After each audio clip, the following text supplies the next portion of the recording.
That's great to hear. Thank you so much. Thank you.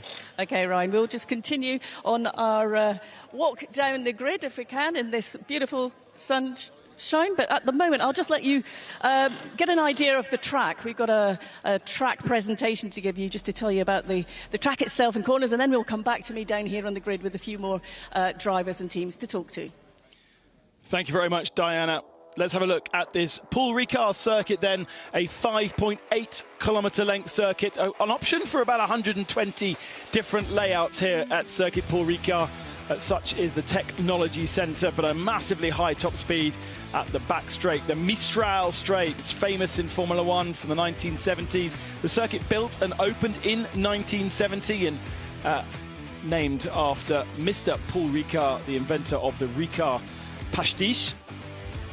And now let's have a look as we go down towards turn one. We'll be calling that Verrier, a big hard braking zone, and actually much tighter than even our track map suggests through turns 1 and 2.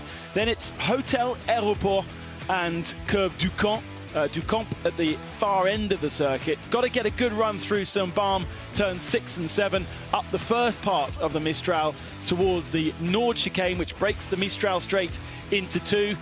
And then the fast run towards Signes, which is not flat out, but pretty close and very much on the limit of adhesion. Through Beausset, the long right-hander, lots of different lines through there, and the final part of the lap. Exit of Dupont, very important to get a good lap time. And lots of opportunities for overtaking and getting past other traffic. So a really good place to come racing for the 24H series. And we're very excited to be here for a full 12 hours coming up with the green flag flying in approximately 13 minutes time, which means we can go back down to Diana and catch up with a few more of the stories at the back end of the grid. Well, I've only made it halfway down, Ben, but GTX class pole goes to Graf Racing. And Sebastian, we chatted to you yesterday during qualifying. You're obviously not starting because you've not got your race suit on yet, but how proud are you to be starting this, taking pole position ahead of this 12-hour race?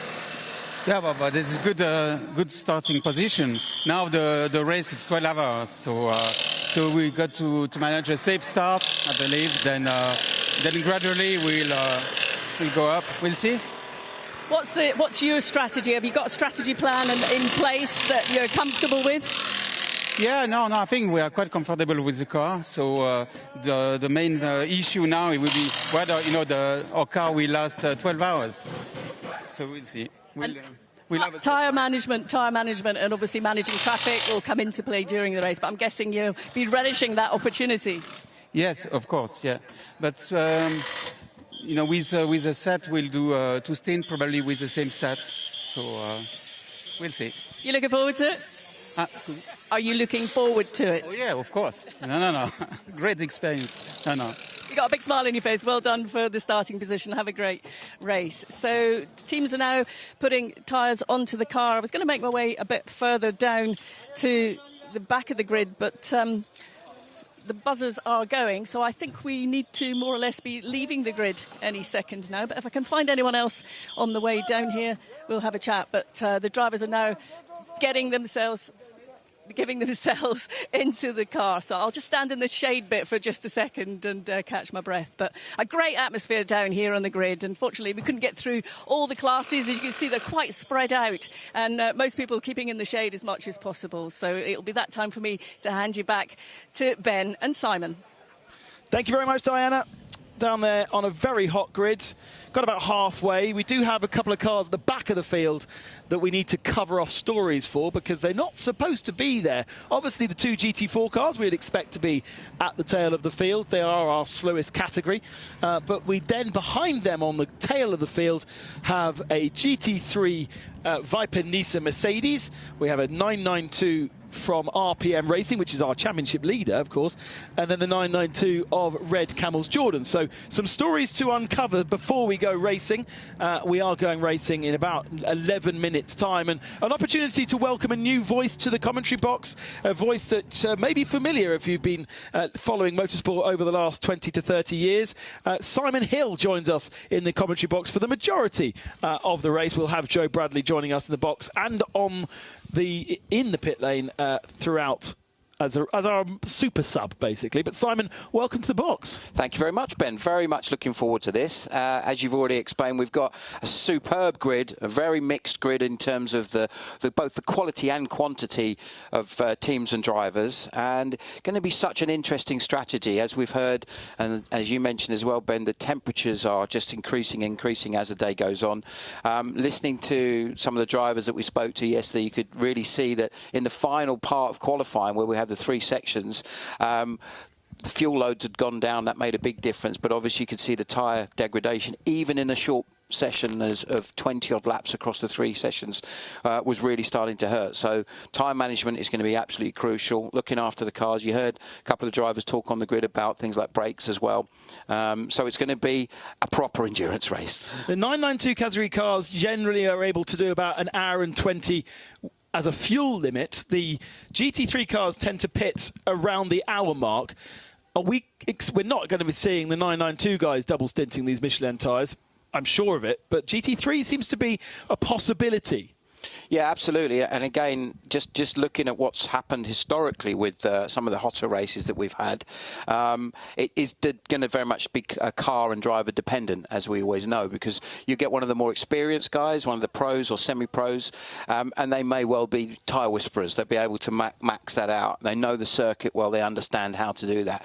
Possibly some of the AM drivers may be able to do that for a shorter period of time, but not so much on a long stage. So I guess they're going to have to really take that based on how the race unfolds. But certainly a couple of the teams that I've spoken to, the intention would appear to be that they're going to probably be changing tyres pretty much every time. Yeah, it's that hot. And these Michelin tyres, they are definitely harder than what we had the last time we came to Paul Ricard. Creventic and the 24H series have not been here for a few years, and obviously the Hankook tyre was our provider for the last couple, but these Michelin tyres with a harder sidewall, slightly harder compound, harder to get up to temperature. When we were in Mugello at the start of the year and it was cold, but I don't think there'll be much problem today. No, tight. It was interesting. You could hear again guys talking about warming their tyres up on their first lap, but you could see because of that first section that we've got here at Paul Ricard, where you've got 2 or 3 quite tight corners before they go on to the famous Mistral Straight, that even by the time they got there, you could see that they were already had got through the tyre warming phase on their outlap and they were ready to go. And certainly I would suggest that the drivers today, by the time they've done their installation laps, they're going to be ready to go in terms of tyre and brake performance. Our camera getting to the tail end of the grid, having a look at my favourite livery, the 911 911 Porsche with the green livery and red stripes, just slightly broken stripes, that just gives it that extra real special quality. Welcome back to the 911 teams. Great to have them with us. We've checked in with the GT4 category cars there. I don't think Diana's going to be able to give us interviews, so we're going to have to sort of decipher this ourselves. What we do know about the Viper Nisa Racing Mercedes is it crashed in Q2 and hit the wall. And having a look at the car in the paddock, it appears that the damage was too much. It sort of slapped the rear left wheel and the front left wheel against the concrete barrier. So the Viper Nisa have got a brand new car on the grid, completely black carbon. Very interesting to know where that's come from and how long it's taken to rebuild that car. But obviously not doing a third time in qualifying meant to the back of the field anyway, and so any penalties gets absorbed. Maybe they would have a penalty to serve in the first part of the race because they've swapped chassis. I know that's sometimes been the case with engines. And talking of engines, Red Camel's Jordan also with a new engine in the back of that car, because they put a big hole in it in the end of practice. So they missed qualifying completely, and a new engine in the back of their 992 car. And they're joined at the tail of the field, we don't know why, by the RPM Championship leading 992. And so the Tracy Crone car at the tail of the field. And so our championship battle for 992 starting right at the back and with some traffic to contend with. Oh, Diana. We'll come down to Diana perhaps, and she can tell us what's going on at the tail of the field. The RPM car, the 907, I didn't actually, as I said to you on the grid, I didn't quite get up to the back of the grid, but the team were telling me that Philip got some track infringements during his few laps out at the end of that qualifying session, and then the red flag came out, so he wasn't able to put in another time, so hence they're having to start down the back. But they're quite, comfortable with the 12-hour race. They know what they're doing. The championship is important to them, but they'll be certainly looking to fight their way through. Nick Johnson will be starting in the race, and we know what a great driver he is. So we'll be keeping an eye on him, Ben, as the race gets underway. Yeah, we saw a couple of the cars, especially in Q3, slithering around off circuit and getting track limit infringements, and it seems as though perhaps those infringements were just a little bit too delayed to be updated onto our timing screen, and therefore we ended our provisional qualifying grid in one way, and then lap times being deleted meant another. Some smoke coming out the back of car on the second or third row, but it seems okay. Let's have a look then at the full grid, and it is Into Africa Racing by Dragon Racing on the pole position in a Ferrari. Alongside them, the Mercedes of Red Ant Racing in the GT3 Evo. On row 2, we welcome back the Santalok Junior team. They're joined on the front row by TFT Racing, a well-known French endurance team, and Nico Bastien putting in a great lap time to get them on that second row. Proton Uber, look at that lineup with Klaus Bachler and Maris Lauk. Scuderia Praha, long-time entrant into Creventic. They are on row 3. And then Continental Racing by Simpson in their Audi on row 4, alongside a new team, Prime Speed Sport from New Zealand. Welcome along to Nick Foster and Jono Lester. Then Era on row 5 in 9th position, alongside Jutta Racing in their Audi. And they have 2 cars here, but before we get to some of them, the Nova NPO2 of Graf Racing, 13th on the grid, alongside the Hofer Racing Mercedes. So it's slightly mixing up some of our categories in the middle of the pack, despite the fact that we have 2 separate qualifying sessions for them.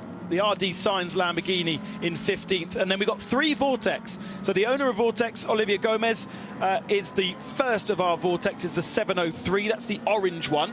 Jutta 72 is the new Jutta racing car, alongside Seb Lejeune Racing, pole position in 992 for the strong French lineup. Mulner Motorsport second, and then the second of the Vortexes with Lionel Amarouche, and I'm pretty sure his daughter Solène is in that car as well. Oh, she's in a different car. I'm not sure that's correct. Anyway, Holmgaard on row 11, alongside the third of the Vortex is the 702. And that is a red-coloured Vortex. There's 3 Vortexes. Ajith Kumar Racing by Red Ant on 23rd on the grid, shared with the second of our Seb Lejeune Racing Porsches, with Navarro brothers in that car. And then HRT Performance 25th, alongside Lion Speed, Niederhauser, Kolb, and Jose Garcia getting his first taste of the 991 category. 911, we saw that car. Then the 2 GT4 machines, the Mercedes ahead of BMW. Venture, once again, having somebody to play with, the Verhoeven family in the GT4 car. Then Viper Nisa, we covered off that story. Brand new car for them.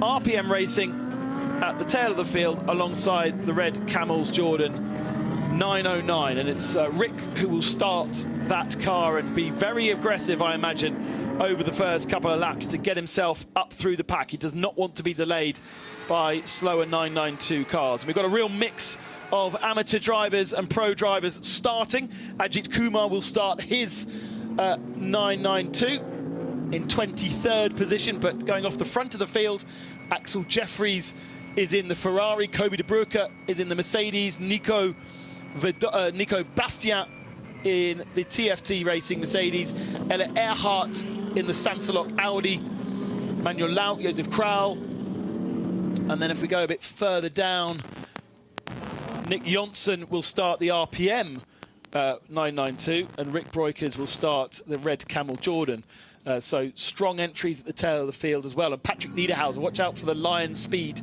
Porsche in 26th position, because Niederhauser was a front runner at the Spa 24 Hours last weekend. Very much one of the very best GT3 drivers out there. A lot of cars in front of Nick Johnson to get through. But it is a 12-hour race, and there will be lots of shuffles of the pack, rolls of the dice, which hopefully, if you play it right, will shuffle you up the pack. We're only going to have a single warm-up lap because, well, we just don't need two to get everything warm.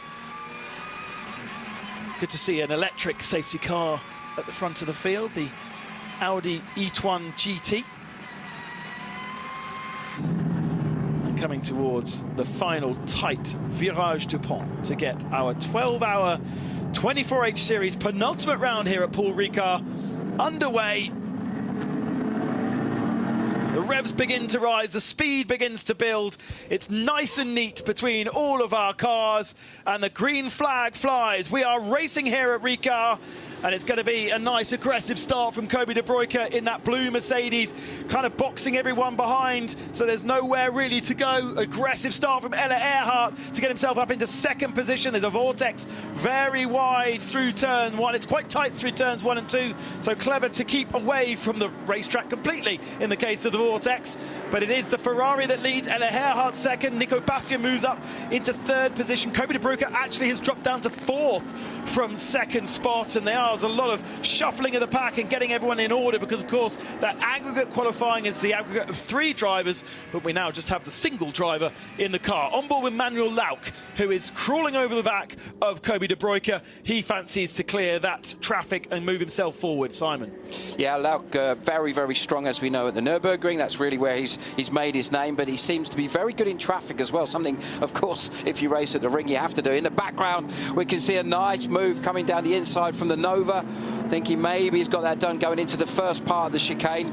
We'll watch with interest to see how that unfolds. But yeah, Lauck really pushing very hard early on. Clearly they're looking to get themselves into a podium position early doors. You mentioned the Nova. There is, in the middle of the picture, the sort of LMP3 looking machine. It is part of the GTX class, racing the 3 vortexes, but that car is very, very fast. In fact, faster than LMP3 when they raced here the Ultimate Cup a few years ago. It was, sorry, not a few years ago, a few months ago. It was the Nova that was the overall winner versus the LMP3s. They've got a grid of 19 cars here in France, and so great to have something like that joining our field. And it was Eric Trullier who started the car, run by Graf Racing, and very much at the head of the GTX pack. And I imagine in this first stint, depending on the driver in the car, probably can get right into the mix of the GT3s. Over the line for the first time then, Axel Jeffrey leads, Ella Earhart second, Nico Bastian third, Kobe de Bruyke fourth, but Manuel Lauck down the inside of Kobe de Bruyke for that fourth position and takes it cleanly. Then it's Vasily Vladikin, Joseph Kraul dropping a position behind Vladikin, then the Lamborghini of Prime Speedport, then the Graf Racing Nova, and Aston Martin of E2P down in 10th spot. Yeah, already you can see that there's a pace that a lot of the teams are trying to set to just in these very early laps, get themselves into a rhythm, not take too much out of the tyres and brakes as we were discussing earlier. But similarly, it gives you a chance as a driver to see where your race pace is at. We've seen obviously what the single lap pace is like from the individual drivers across the 3 qualifying sessions. As we did say earlier, just to remind that you have the 3 sessions with the AM, the Pro-Am and the Pro driver. Usually that combination would be taking those 3 sessions, and then you take the average to get the grid position. In the background there you see the Era car under a little bit of pressure from the Audi just behind them of Peter Gwellinks in the Hassard T car and Arnas Geslaukas in the Duta Racing Audi. So interesting, isn't it, just how strong the Audis are still, considering we know that Audi aren't really involved in GT3 racing in the way that they have been in the past. There's certainly the manufacturer support isn't there, but still such a competitive car. We did have yellow flags at turn 5 on the last lap. That was for the Vortex 701 of Cyril Calmont, who dropped down the field, trying to go 3 wide through Beausset, which never really advisable, but everyone sorts themselves out and gets in the position we've got. That's for 16th spot. So that's the Hoffa Racing of Max Partal, RD Signs of Paulus Pascavicius, and Magnus Holmgaard in second in 992. Martin Rump in the Muller Motorsport Porsche leading 992 at the moment. The Estonian clearing off in the distance whilst he can, whilst the Red Camel and the RPM cars still stuck in the middle of the pack and in traffic. The 888 of Seb Lejeune Racing has Carlos Rivas starting that car, and they've dropped down to third in class, and in fact now fourth because Niederhauser's got ahead. Yeah, really quick lap from Axel Jeffries in the lead, 2:04.046, extending his lead to just over 1.5 seconds at this early stage.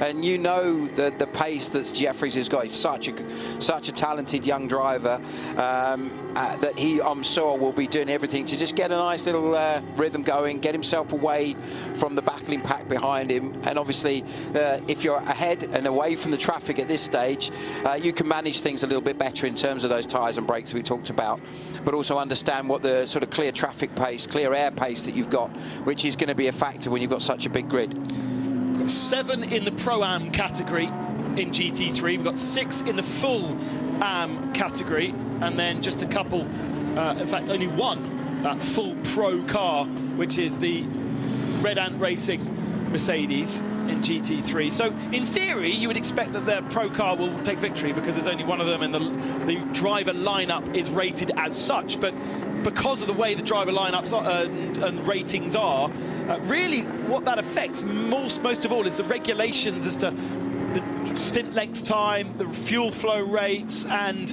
what each driver is able to do and the lineup combination is able to do.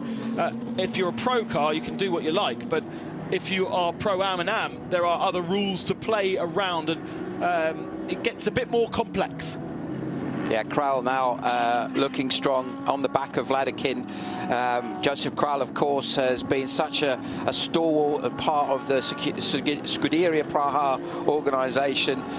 Massive history and success in single-seaters previously.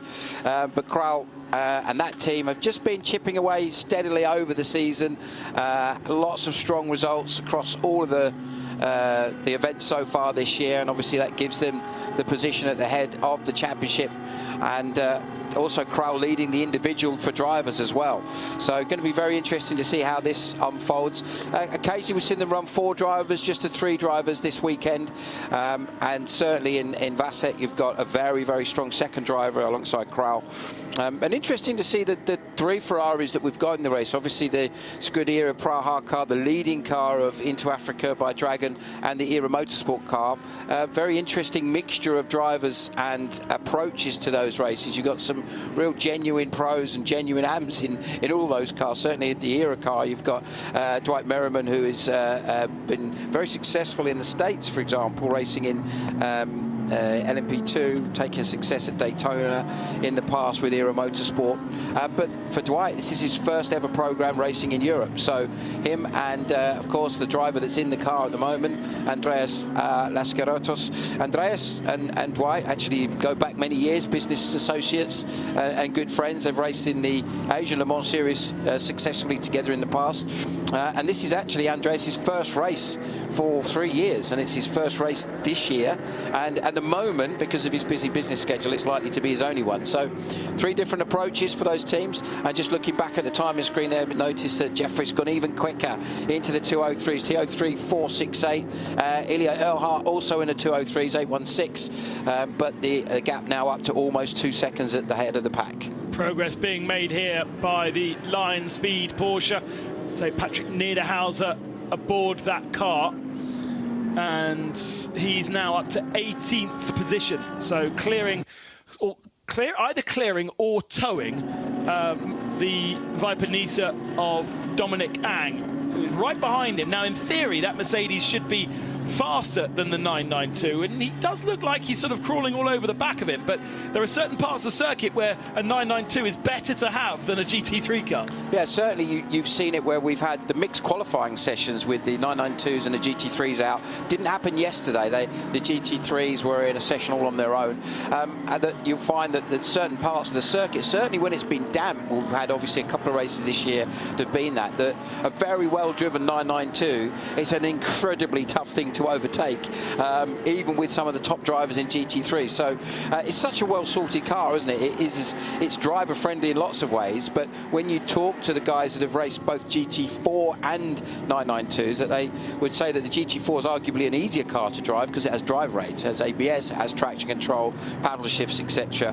Whereas a 992, no traction control, a little bit more about the driver's right foot managing that side of things. As we see one of the GT4 cars in the battle there, the Venture Mercedes, just up behind the 901 car of the Ajith Kumar. And there you can see what we were saying about the difference in pace between those two classes. The GT3 car, of course, is quicker, but the 901 Ajith Kumar car, which has Ajith on board, of course, an absolute superstar of the Bollywood scene. I can still recall at Dubai at the start of the year seeing a grandstand.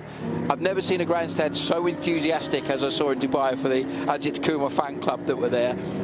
It made myself and Joe Bradley are big football fans, and we talked about some of the football matches that we've been to and never seen anything as enthusiastic as Ajith Kumar's. And I think certainly those fans, I'm sure there'll be lots of them tuning in watching today, welcome. And it's fantastic to have so many fans that are following the 24H series as a result of Ajith's competitive action. And what an absolute gentleman he is as well. Makes a real point of coming and chatting to everybody in the paddock. Yeah, really very, very interested to see how his team unfolds. Going back now to the battle in the middle of the pack for GT3, the 11 Ho4 racing car now with Bartel on board, looking pretty strong. Let's go down to Diana, who's in the pit lane for us for the first hour. Diana, what have you got for us? Douglas, who races with Viper Nisa, the number 65 that you were talking about earlier. We saw the incident yesterday during qualifying where the car was more or less written off. Douglas, you were just telling me there what you had to do, and just explain to our listeners what happened to you guys yesterday and how you managed to turn it all around to be back on the grid. Sure. So with the accident yesterday during qualifying, we thought initially it was not that terminal, but upon checking, when we got the car back, the chassis is gone. So the rear and the front are gone. So we thought that our race would be paid for the day, for the week, but we asked around with some of the other teams, and one of the teams actually offered us the car for rent.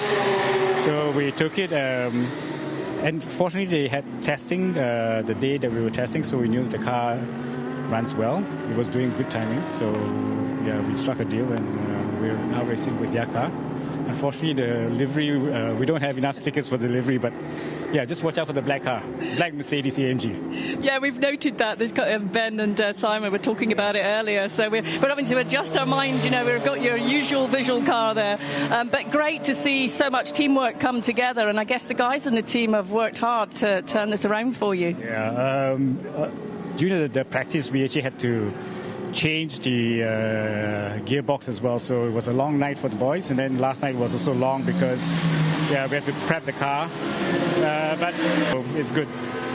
You're learning a lot, I'm guessing. Thank you. Thank you very much, Douglas. Bye. Well done, Diana. Thank you very much for covering that one off, and amazing to see how these teams are able to turn around a bad situation into a good one in the space of 12 odd hours, and great that we didn't lose a car from, you know, a pretty insignificant accident. And usually here at Paul Ricard you don't meet a wall, but unfortunately just the way that the car sort of re-gripped up spat them into the inside wall there at Senior.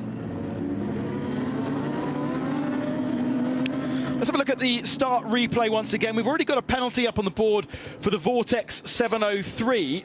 Keep an eye out for the first of the Vortexes because it goes far left. It's the orange one just at the tail of the shot there. Starts its journey towards the first corner far left. And then look what it does, Simon. It sort of decides to invent a new racetrack. Very interesting. You got to give him 10 out of 10 for finding an extra bit of Paul Ricard that we didn't even know existed. Look at that, straight across the blue section there. These different grip levels that we've got as we go back to look at a view from the Venture 421 car down the inside of your favourite car, the 911 car, and just behind a very fast-starting Red Camels Jordan, which, as we heard, had to start from the back. There is the Viper Nisa car just ahead, and it's very cool, plain black carbon without having the chance to obviously put their stand delivery, but getting tight there. Considering that's an opening lap, that was a pretty feisty few corners from some of those guys. And that 703 Vortex going off track, that's a decision as a driver that you make very early on at the start of the race.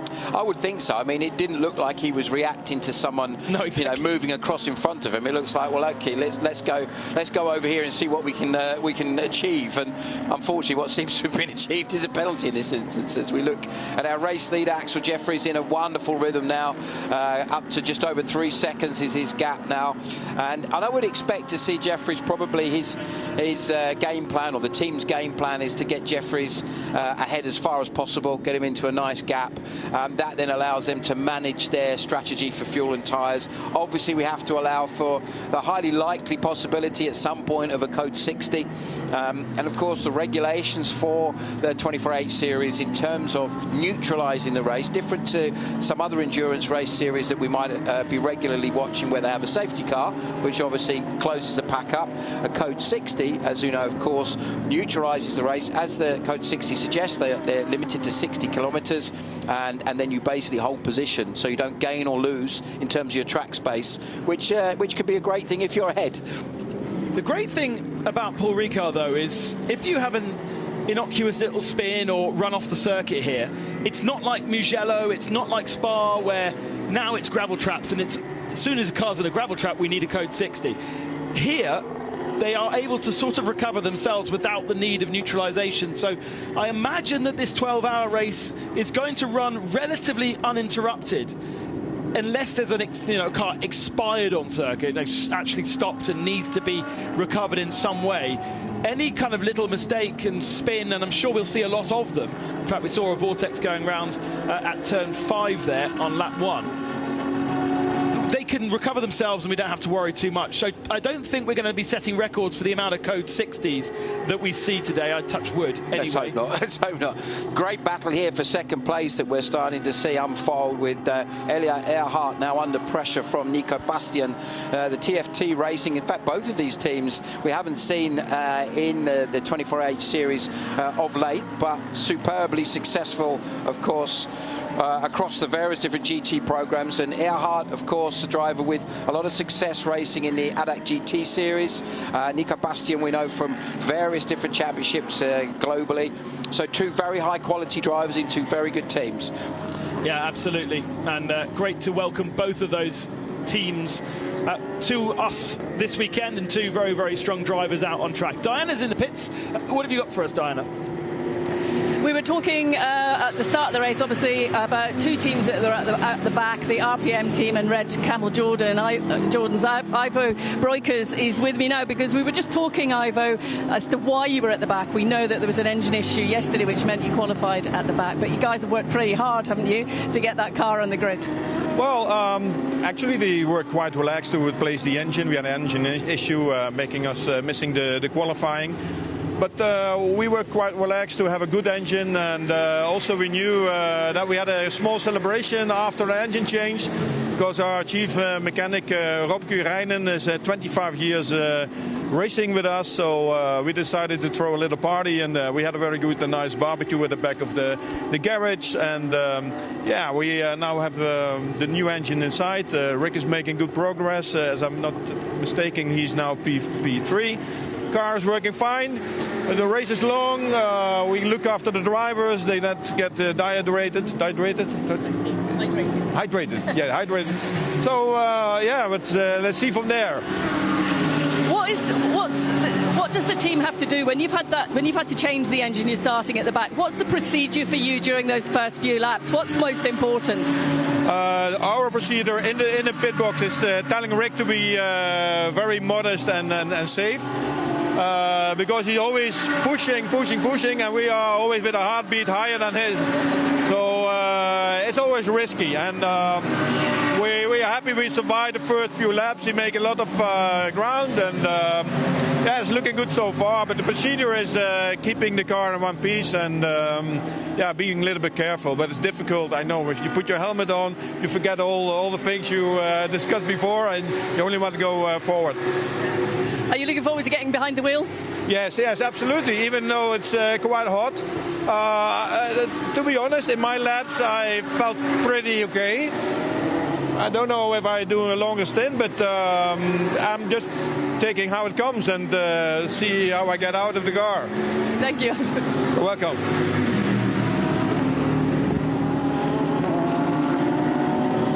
Good to hear from Ivo Broekers, not only driver of that Red Camel Jordan's .NL 992 with his sons, but also, of course, owner of the Creventic series and co-founder, I suppose we could also call him. And great to see that the festivities went on long into the night, because, of course, they had to change the engine before they could have their party and barbecue, which has now been done, and now the serious stuff of racing is in their eyes. Although you have to say that in the world of motorsport here in Creventic, it very much is about having fun. Check out those lights; they are disco lights on the front of the. There you saw. Oh wow! Look at that. That's very tight. There, your favourite livery won't be very much a favourite livery of the two GT races. Allow Kral to come right into the mix here. Look at that. Josef Kral judged that beautifully coming out of Virage de Pont. We've got a fantastic run down to the start-finish straight into La Est de Verrières. He's going to try and send one down the inside of Bastien. He does that beautifully. That was a single-seater driver's move. That was, Ben. That was beautifully done. I mean, Kral, the first couple of laps, he really just got himself settled in. But he has now the fastest lap of the race, and he's just sent it down the inside of Nico Bastien. And he's only now got Ella Earhart and Axel Jeffries ahead of him. The gap is going to be about 5 seconds to Axel Jeffries. They're in identical or sort of identical Ferrari 296 GT3s. But I can see him quite quickly clearing Ella Earhart. Last lap for Axel Jeffries was a 2:04.6, but Kral is still in the 203s. He would still be in the 203s. Yeah, interesting. Again, you go back to the strategy we were talking about earlier. Could well be that at this early stage, it's just Kral just allowing the tyres to come in nice and gently, because we know they're going to be running such a lot of stress going through the tyres in these temperatures. Even at this relatively early stage of both the race and the day, in terms of time of day, we're around about 20 past 10 local time here. Then you've still got a hugely high track temperature. You can see good old track limits being extended to the absolute max on the exit of the right-hander there as they come into this wonderfully challenging section at the end of the lap. And interesting to see Manuel Lauck, who came through looking very strong in the first couple of laps and hasn't really followed Kral through. It looked like they were nose to tail for the first few laps. Lauck actually just behind Kral now. He was ahead of him a little bit earlier on. So perhaps the strategy with the Proton Huber car is that they're going to try and maybe run a slightly more conservative pace and allow for when their real superstar gets in, Klaus Bachler, a little bit later on. Yeah, exactly. The driver ratings there probably slightly different between Kral and Lauck, and so expected. The last lap for Kral, a 2:04.1, same as Axel Jeffries, and takes 0.7 of a second out of the Santalok Junior team. Now, it's the junior element of Santalok Junior team is not the drivers in that car, for sure, because we've got Pierre Caffer, for instance, in that car, is certainly not a junior any longer, and Michael Doppelmayr alongside him. The junior element is actually, it's a subsection of the Santalok team, and they use the less experienced mechanics and engineers in the junior team. Yes, we sometimes see junior drivers as well, but this is really a place for the team as well to practice their how they work together, as well as the drivers. Don't forget that you need everybody to be up to speed, not just the 3 drivers. So Sansalok Junior team running Ella Earhart, they've actually got 5 drivers in that car, but Earhart, Kaffer and Doppelmayr are the 3 sort of known quantities in terms of in terms of Creventic races. Now Krau all over the back of Earhart, and it's not going to be long before that Ferrari is up into 2nd position. A really strong first stint for Scuderia Praha. Yeah, really interesting tactic as well, because obviously to do that you need to be working the car very hard. Krau, of course, has so much experience of both this car and of course GT racing in general. So yeah, a really interesting tactic that he's working the car that hard this early on, less than 25 minutes into a very, very long race.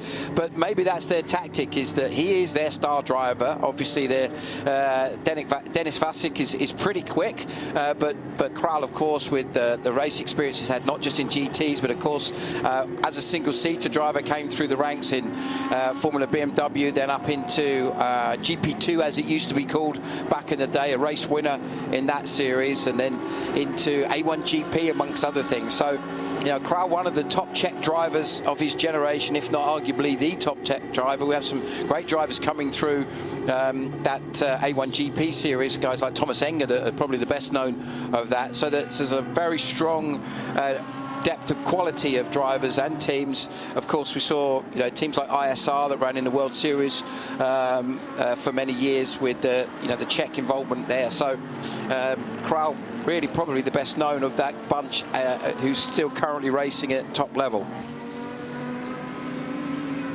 On board with Manuel Lauck in 5th position for Proton Uber competition. Shares that car latterly with the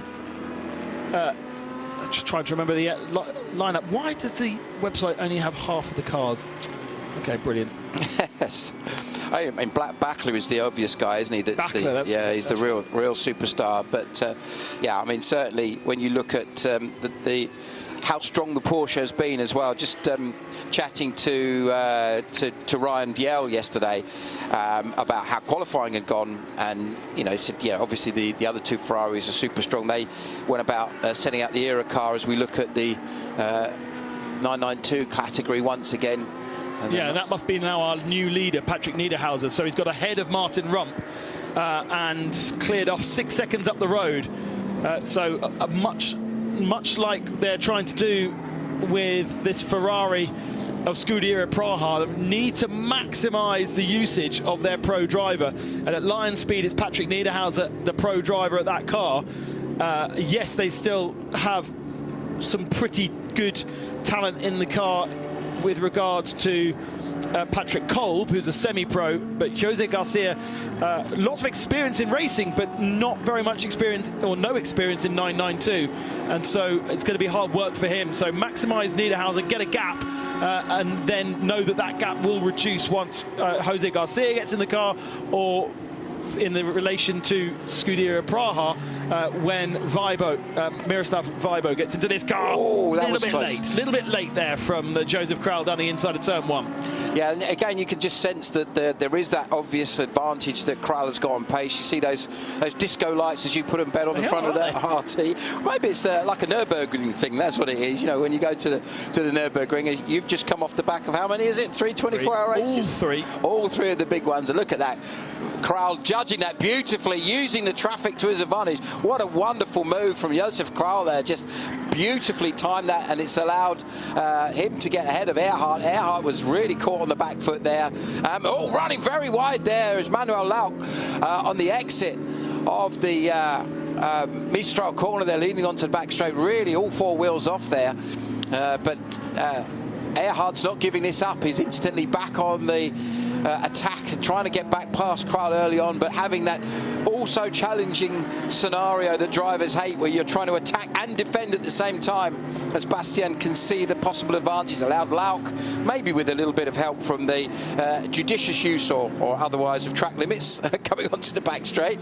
And now we have this wonderful 4-car battle for 2nd overall in both the GT3 category and of course the race as they come up to lap the 992, is that the Kumar car? I think it is coming through there. Ajith Kumar getting out of the way. The previous car they got past was HRT Performance with Axel Sartingen aboard that car. So trying to get through some of these 992 cars, slightly to the advantage of some versus others. Bastian now back on the tail of Earhart. So Earhart at the start of the stint was stronger than Bastian, and as the stint has gone on, he is struggling more and more. So perhaps it's not just we're struggling with the tyre, but it's what have you done to that tyre? Have you worked that tyre hard, and what pressures did you start that tyre with in relation to what they are now? And I think maybe the Santalok Junior team haven't got that quite right for Earhart in this first stint. Yeah, absolutely. And obviously, one of the wonderful things that we love about GT racing is that you have these such a wide variety of different approaches to how the chassis work. You look at the very well-established Audi with its rear engine configuration, the Merc with the front engine configuration couldn't be more different. Speaking to drivers that have driven a lot of different GT cars, I had a chat with Harry King a little while ago, one of the absolute superstar of GT racing, and he said that the Mercedes, in his opinion, was one of the most forgiving cars to drive, the easier cars to drive in terms of GTs. Just the balance of the car, certainly very favourable for the amateur drivers that will obviously form such a large part of why GT3 racing is so popular. Look at this. Are you sure this is it's not a 12-minute race? It's a 12-hour race, isn't it, Ben? Yeah, absolutely. These pro drivers getting their elbows out, and you can understand why, because Nico Bastian is seeing Joseph Crowell disappear up the road there, and he's stuck behind Earhart. He hasn't managed to find a way through. Earhart is slow at the apex, but at the apex is where you can't overtake, but he's still driving very well, so he's still good through some of the other corners. That's a track limit for Earhart, though, because he goes all four wheels past the curb. You're allowed to have two wheels on the curb, and they're allowed to be the far two wheels, but you're not allowed all four wheels over the curb, and that at senior is definitely somewhere that race control will be looking out for. Oh, down the inside. There we go. He dives down the inside. Nico Bastian muscles his way through, gets himself up to third position, and actually that's kind of what he needed to do. He needed to get his elbows out because a conventional pass would have been difficult on Earhart. Yeah, great stuff, and really you could see, going back to what we were saying about the Mercedes and the strength of that car, it looks like Lauk has also got down the inside and has got that move done on Earhart as well. So yeah, Earhart really struggling. It looked like, sort of just visually, it looks like he's really struggling to get the front of the car into the tighter sections of the lap, but coming back this time, is he going to have another go back through? Not quite. Very, very good on the brakes was Manuel Lauk there, just enough to keep the Audi behind. And going to be interesting to see whether he can now slightly edge away. One of the slightly odder stories coming into this weekend is the Sahara sand, which is blown from the Sahara Desert across the Mediterranean and then deposited in Europe, and it can get as far as the Alps, but it does come often to this part of the world, and offline it is still very, very dusty. Here's a look once again at very late move there from Lauk, the Manuel Lauk car down the inside of the final turn. Sort of had himself set up a few corners earlier, but going back to the sand, he's offline there, and the sand's very fine, so then it coats the tyre, especially with these hot days, in that sand, and then you've got a couple of corners where you don't have optimum grip. Yeah, and obviously of course this year we're using this Michelin tyre for the first time in this series. It's Michelin have been established as arguably the best supplier of endurance racing tyres for many, many years. Certainly you talk to drivers who've driven with different brands of tyres, and often the Michelin is quite highly rated by them in terms of outright performance and consistency. And so perhaps compared to some of the other brands of tyres that you may have seen in other endurance racing, this tyre is so versatile, for want of a better term, that yes, you're right, it will affect it, but for a relatively short period of time, it kind of comes back to its consistency once again fairly quickly. It'll clean itself fairly easily. Some tyre, you see that they get a little bit of pickup on there, and the characteristic changes completely.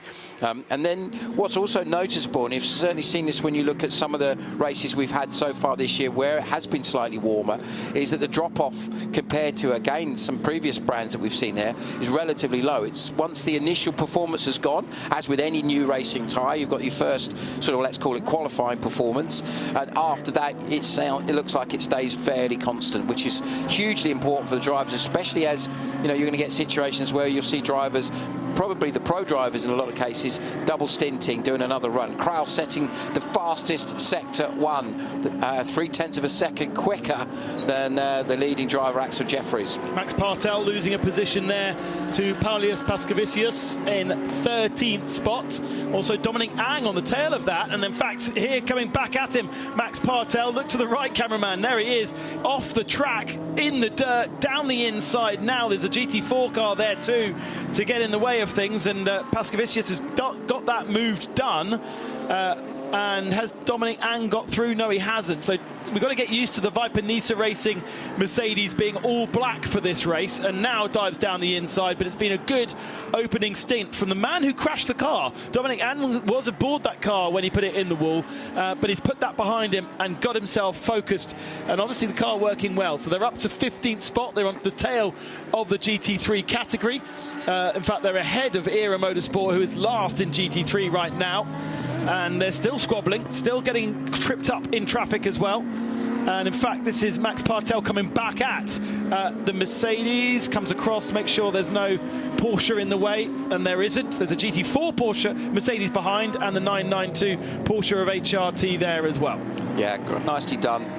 Very neat bit of driving there. And yeah, I mean, you think about it for a second, the work that they've had done. We heard, obviously, Di interviewing the team earlier saying, the work they've had to do overnight, hiring the car from another team and making some of the components moving across to this car to make sure it's absolutely ready. The setup on these cars, isn't an easy thing to do quickly. Usually it's quite a sort of a progressive thing that they do. So it shows that the car must have already been in a pretty good condition for them to get it as competitive as it clearly is. But fair play to Ang, to have the confidence to jump into an unfamiliar car and be pushing that hard shows you, A, how well they must have set the car up, and B, that from a sort of psychological point of view, he's clearly put the incident yesterday behind him, and he's just getting on with it and doing a fabulous job at the same time. It's the benefit of coming to a place like Paul Ricard. There's a big technical centre just to the back of the circuit that's got lots and lots of teams, lots of manufacturers where Orica are based, and there will be where the new Genesis WEC team are based. There's an SRO performance centre in the centre of the circuit. Curbstone, the track day provider, are based here, and so when you do have an issue like that, it can be relatively easy to just go and knock on a few doors and find yourself a Mercedes GT3 car to play with for the day, in a way that perhaps if you went to Portimao, for instance, it would be a bit harder. You're at the end of Europe, and there isn't a big tech centre there, and there aren't the teams, but some tracks have it. I know, for instance, Sepang. There's lots of cars and lots of teams based out of Sepang, but then most of the other Asia tracks you go to, there isn't anything at all. So maybe lucky for them that Viper Nisa Racing had that accident here, and there are teams around the corner. Absolutely, and again in France, you'd think really it's kind of here at Paul Ricard and at Le Mans are the two real centres of motorsport. And Nevers, don't forget Manicourt. There's a lot going on around there as well. Exactly. Even if it's the centre of France and nothing else happens there. Exactly. Once upon a time when I used to do some racing, we raced for a team called Miguel, who had the very, very well-known in single-seaters. But at the time at Formula Renault, they were manufacturers, and we used to do an awful lot of testing. So I had many a trip down to Manicourt, and probably the most unpleasant part of the trip was we used to go on the hovercraft. For those of you older listeners will remember when, bit of a moment there, Frank, a little bit of a mid-corner oversteer, car snapping out, but nothing too dramatic, didn't catch him out to the point of him running completely off the road. We go back to our race leader, Axel Jeffries. Yeah, I'm not sure that Dominic is happy in that car any longer. We saw a couple of, not wiggles, there was obviously a moment there, but we saw him on the straight almost sort of getting a feel of the front end, seeing if there was something loose on the front of the car, wiggling the steering wheel left to right. And I just wonder whether he feels as though there's something loose, and it probably isn't. It probably is that just the tyres are coming to the end of their decent working life, or they've overheated and ballooned slightly and he hasn't got the grip. But we are now over 40 minutes into this first stint, and we're now starting to get into unknown territory for these tyres in these conditions, because they've obviously been running on these tyres all year, and they know what they can do in normal track conditions, normal air conditions.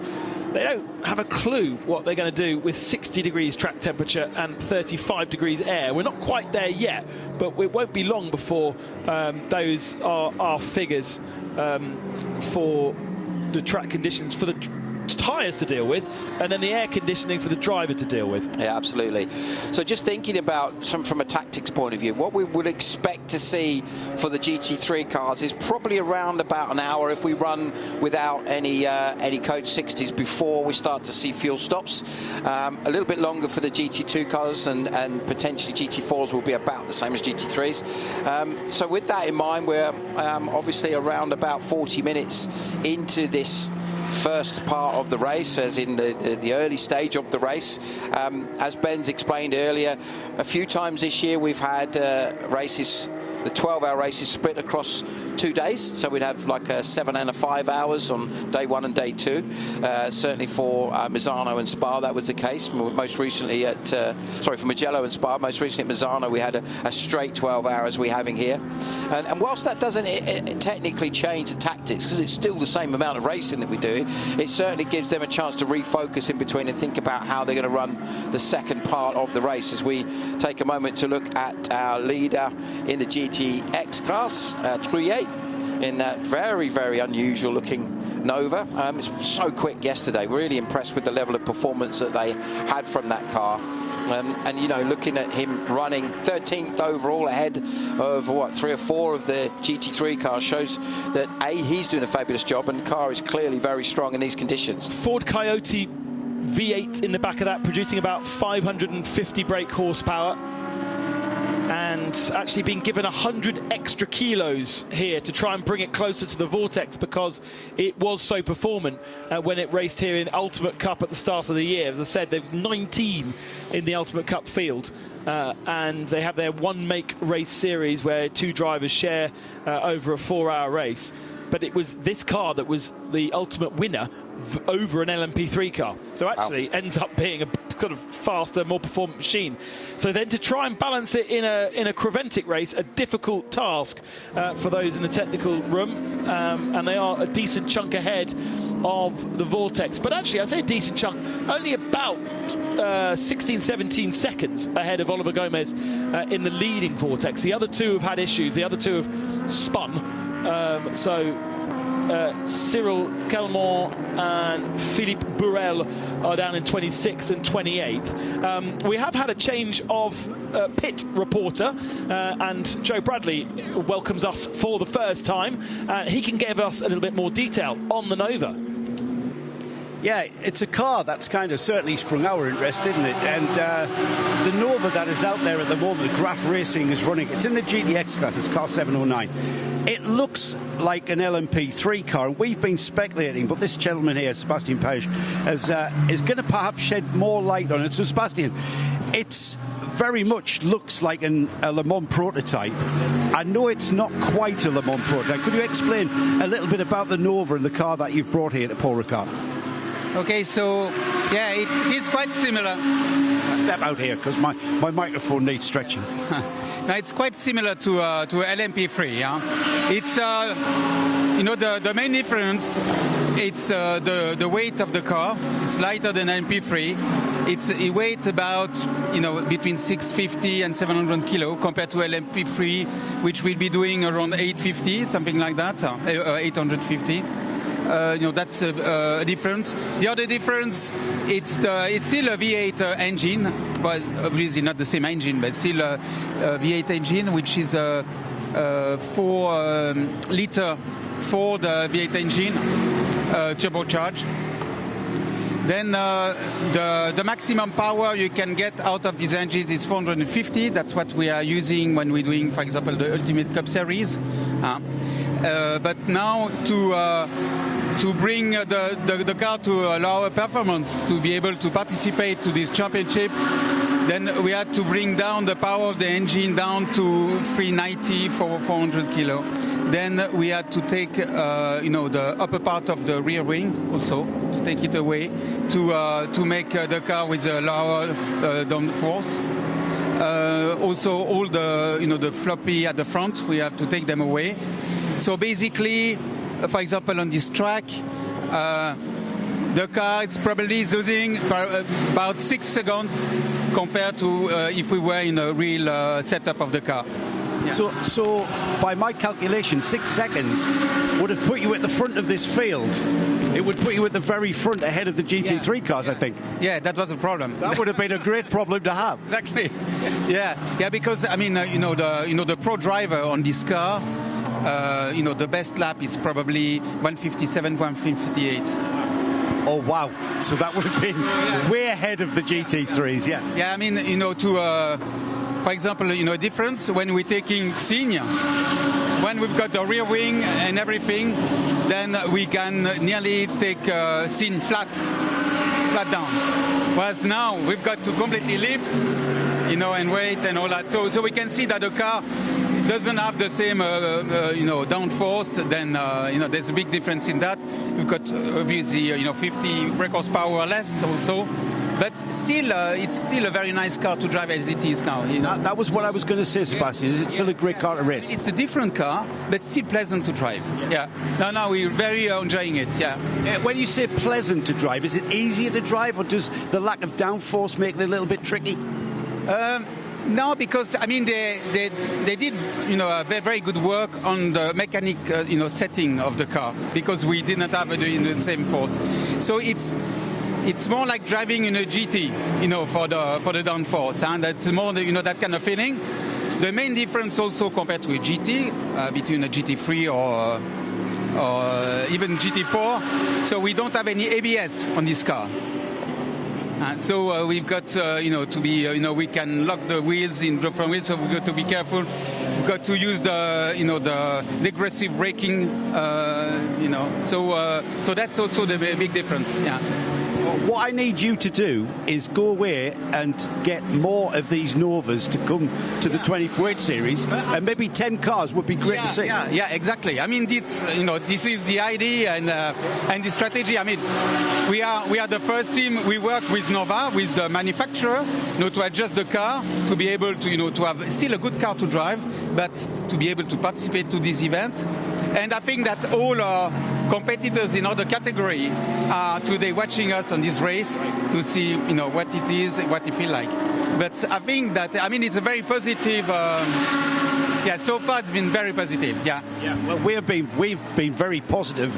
The car looks great. It performs well on the track, even with those differences that you mentioned. And yes, Sebastian, we would like you to bring many cars. So tell your friends and the other car owners, please bring your car to the 24H series. Thank you for explaining the car, please. And now I think we're clear in our minds just exactly what sort of prototype it is. Sebastian Page, everybody. Thank you. Thanks, Sebastian. Thank you very much. Thank you. Good luck in the race.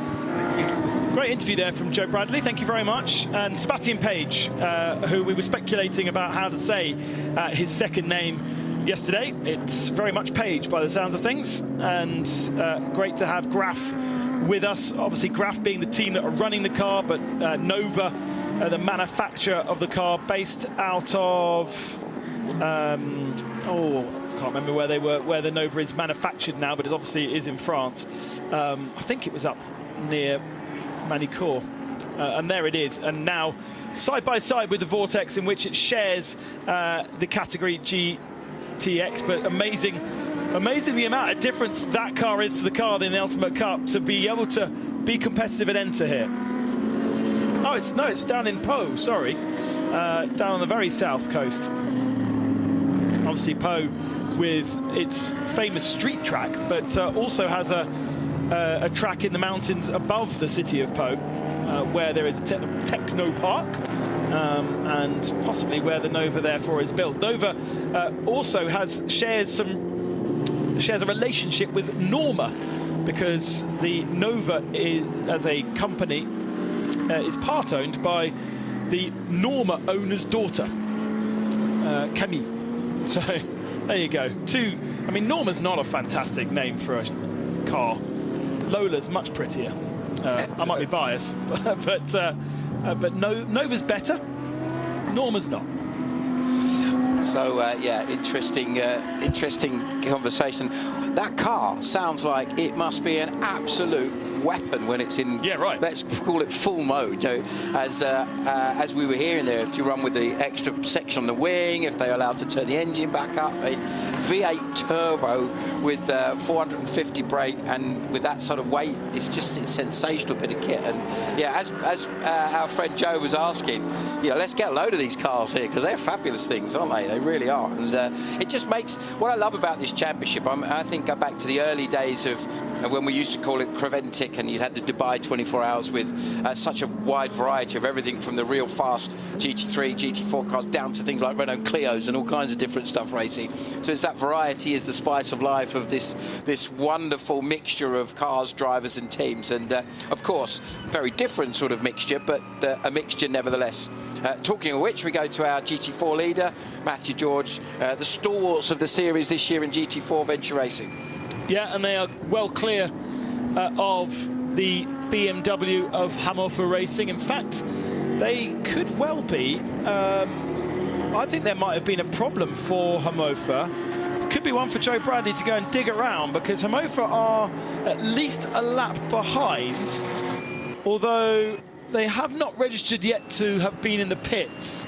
So it's just Mark Verhoeven, perhaps either issues on circuit or just not quite with the pace of the other GT4 car, and already a lap back. So I know that Venture were very much looking forward to having a competitor alongside them, but unfortunately for the moment, Hannover not showing the colours that perhaps even Venture would prefer to have. I still think, as Simon, you were saying, there is very much a market for being able to bring the likes of the Renault Clios and the cheap touring cars. The problem is TCR has kind of moved away from being cheap touring car racing and become quite expensive, especially in the world of endurance. And so we don't see many, if any, and it is still open. We still have the TCX category, we still have a TCR category within that, and it's just that people are not necessarily interested in running in that category. And it has been, the detriment to TCR has been the benefit of 992, because we've seen a lot of teams moving into 992, and they've got a rear-wheel drive car, they've got a reliable Porsche to race instead, and they're much closer to the GT3 category. And I think I would feel uncomfortable if I was in a TCR front-wheel drive having all these GT3 cars bombarding me the whole time. Yeah, I couldn't agree more. In terms of the way that this series has evolved, it has obviously got higher and higher profile. The quality of the teams, as with all GT racing, seems to be getting stronger and stronger, as with the drivers as well, of course. It is wonderful to see the mixture as well. I mean, looking here at the GT4 version of the BMW, you know, the GT3 version, of course, at the start of the year when we saw the Middle Eastern Championship, which was the Dubai 24 and the Abu Dhabi 6-hour races, which were run sort of the middle of January, early January. And of course, dominant performances by WRT BMW with their GT3 car, winning both of those events. So the GT3 version of this car, we haven't seen as much, certainly in the European series, but we certainly did in the Middle Eastern one. So it'd be great to see BMW a little bit more represented, as we see the car that's running second in class, a little bit towards the back, just getting passed by, I think that was the Lambo that was coming through, lapping it at this stage. Now, at the front, just going back to what was happening at the front, Axel Jeffries has sort of re-established a little bit of a gap for Kral now, as we see our leader Niederhaus now in the 992 category, sitting there 18th overall, and has done an absolutely outstanding job in that first part of the race. He's got a gap now of just about 16 seconds over there. And down in the pit lane, we've got a little bit more of an update from our friend Joe Bradley. Cars in GT4, there's the Venture Mercedes and there's also the Hannover Motorsport BMW.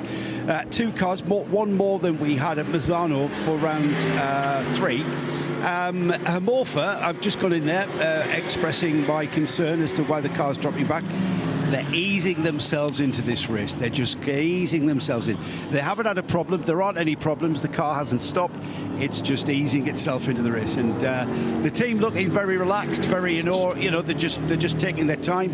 And I suppose with only 2 cars, they don't need to risk anything. They're just running their own race at their own pace and see where they come out. And I suppose the object of the exercise is to get the car through the 12 hours. And that's what we're seeing at Amorphous. So no cause for concern in a nutshell. Okay, well, that's good to know. We had a yellow flag fly a few moments ago. Actually, no, it was now a good 5-6 minutes ago. But somebody with an issue at turn 12, which is Bendor. But whoever it was carried on again without too much issue, and I've been digging around and I can't find out who it was.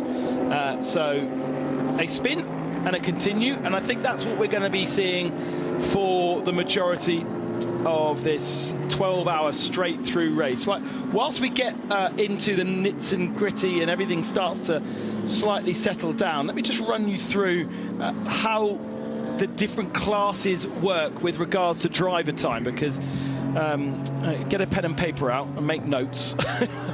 We have in GT3 we have 3 separate classes. We have the GT Am, Pro-Am, and then the GT category, which is known also as Pro. So we take a quick look at Haas RT making their way up through the field, and they're up now into 11th position, having a nice little battle here with the RD Science Lamborghini. Now, in the GT3 Am, if you have a full Am driver lineup, then everything is completely free. But if you do have Am Pluses in that car, or indeed semi-pro drivers, you're allowed a semi-pro driver within an Am car. The Am driver must do a 1/12 of the race duration, so must do 1 hour in this 12-hour race. And the semi-pro can do no more than a quarter of the race, so it can do no more than 3 hours. I'd love to give you a working example of that. Let's see if we could do that. So, for instance, in the Am category, let's find an Am car. We have Haas RT. They have a semi-pro. So Jeff McKeels in their semi-pro is a semi-pro driver. He cannot do more than 3 hours. The Am Plus can do whatever. And Peter Huiling must do 1 hour. And Peter is going to do 1 hour because he's in the car right now. So there's a good example. Then you go into the Pro-Am category. And the Pro-Am category can have a pro driver, but it also can not have a pro driver. If you don't have a pro driver, then the Am and the Am Pluses must do half of the race, and the semi-pro is free, so it must basically you use him for the rest of the half of the race. If you do have a pro driver, then that pro driver can only do a 1/3 of the race distance, which is 4 hours here. And then you've got loads of conditions between the Am and the Am Pluses, which are very confusing.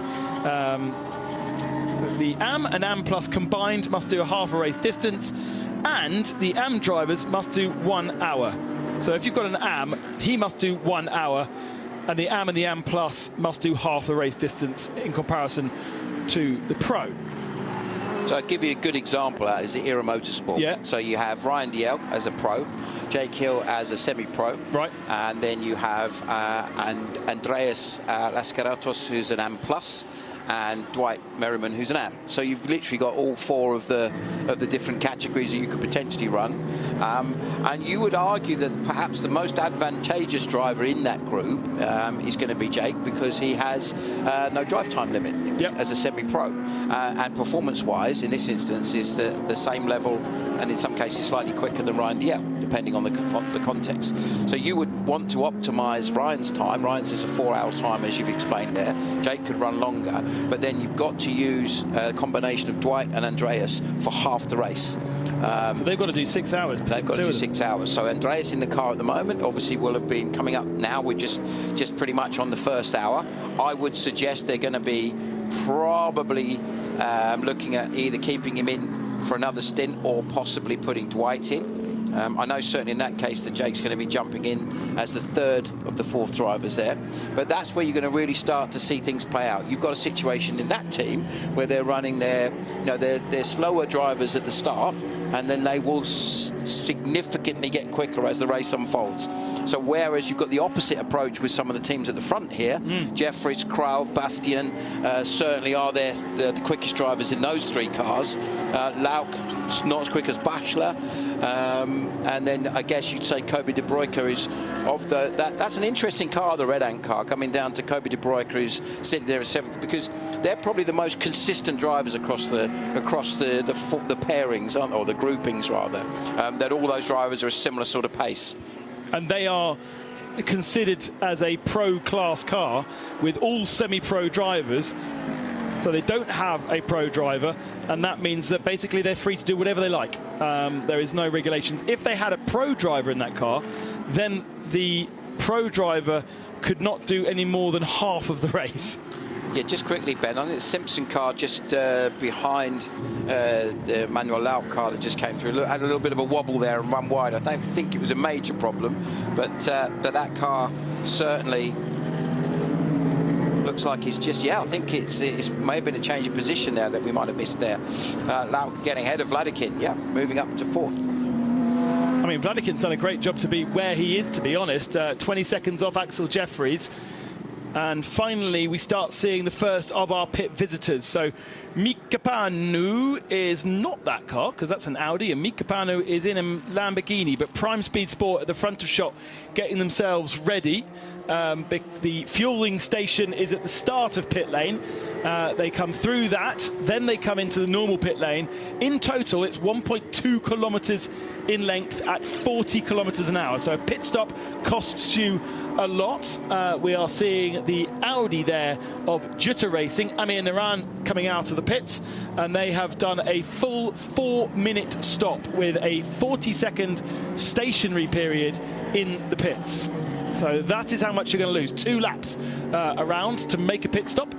And we've seen the Vortex already the Vortex is in refueling. We've got 2 Vortexes in refueling and the Prime Speed Sport Lamborghini. I mean, a big challenge for Prime Speed Sport. They're a New Zealand-based team, and they have got to get their head around the Creventic regulations and try and maximise how to do this type of endurance race. And I spoke in the week on Midweek Motorsport on Radio Le Mans about the difference in the 24-hour races I've commentated on Le Mans, Nürburgring and Spa over the last 3 weeks.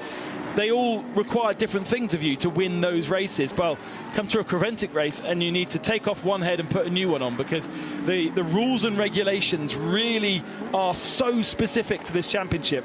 It's very, very easy to get slightly tripped up by it.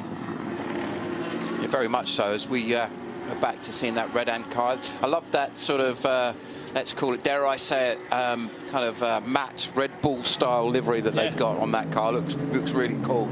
And they've done a fabulous job, Red Ant Racing, and it's quite funny. The first time I saw the name entered as Red Ant Racing, I hadn't actually read the driver list, and it was only then when I went, that's why it's called Red Ant. That makes perfect sense. And what else could you call yourself if your name is Redon? I mean, they've literally got themselves an emblem and family logo written into their name, haven't they? Yeah, exactly. Yeah, exactly. Yannick Redant, Ayrton Redon, and there's usually a third, but we've got Kobe De Bruyker and Kenneth Heyer in that car. So they've just got the sons in the car today. So all we need now is a British team with, like Terry Caterpillar or something like that. Well, we've got Red Camel. Red Camel, yeah, so exactly. If we had a Red Bull, then that would be great. Yeah, exactly. Yeah, hey, who'd have thought of that? I've never heard of that one before. Where that would come from?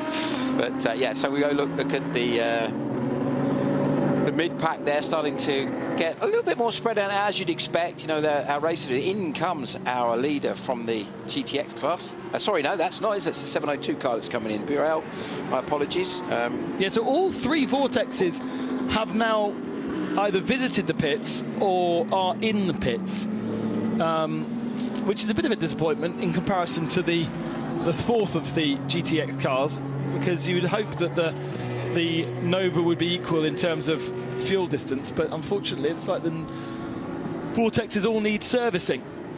Prime Speed Sport Lamborghini now is in pit lane, and I think it could be a longer service for them, and I'm a bit concerned actually that the 703 is in the pits longer than it should be. There is the Lamborghini having been serviced, so heading back out onto circuit, and that's going to be a full stop of around 4 minutes 30.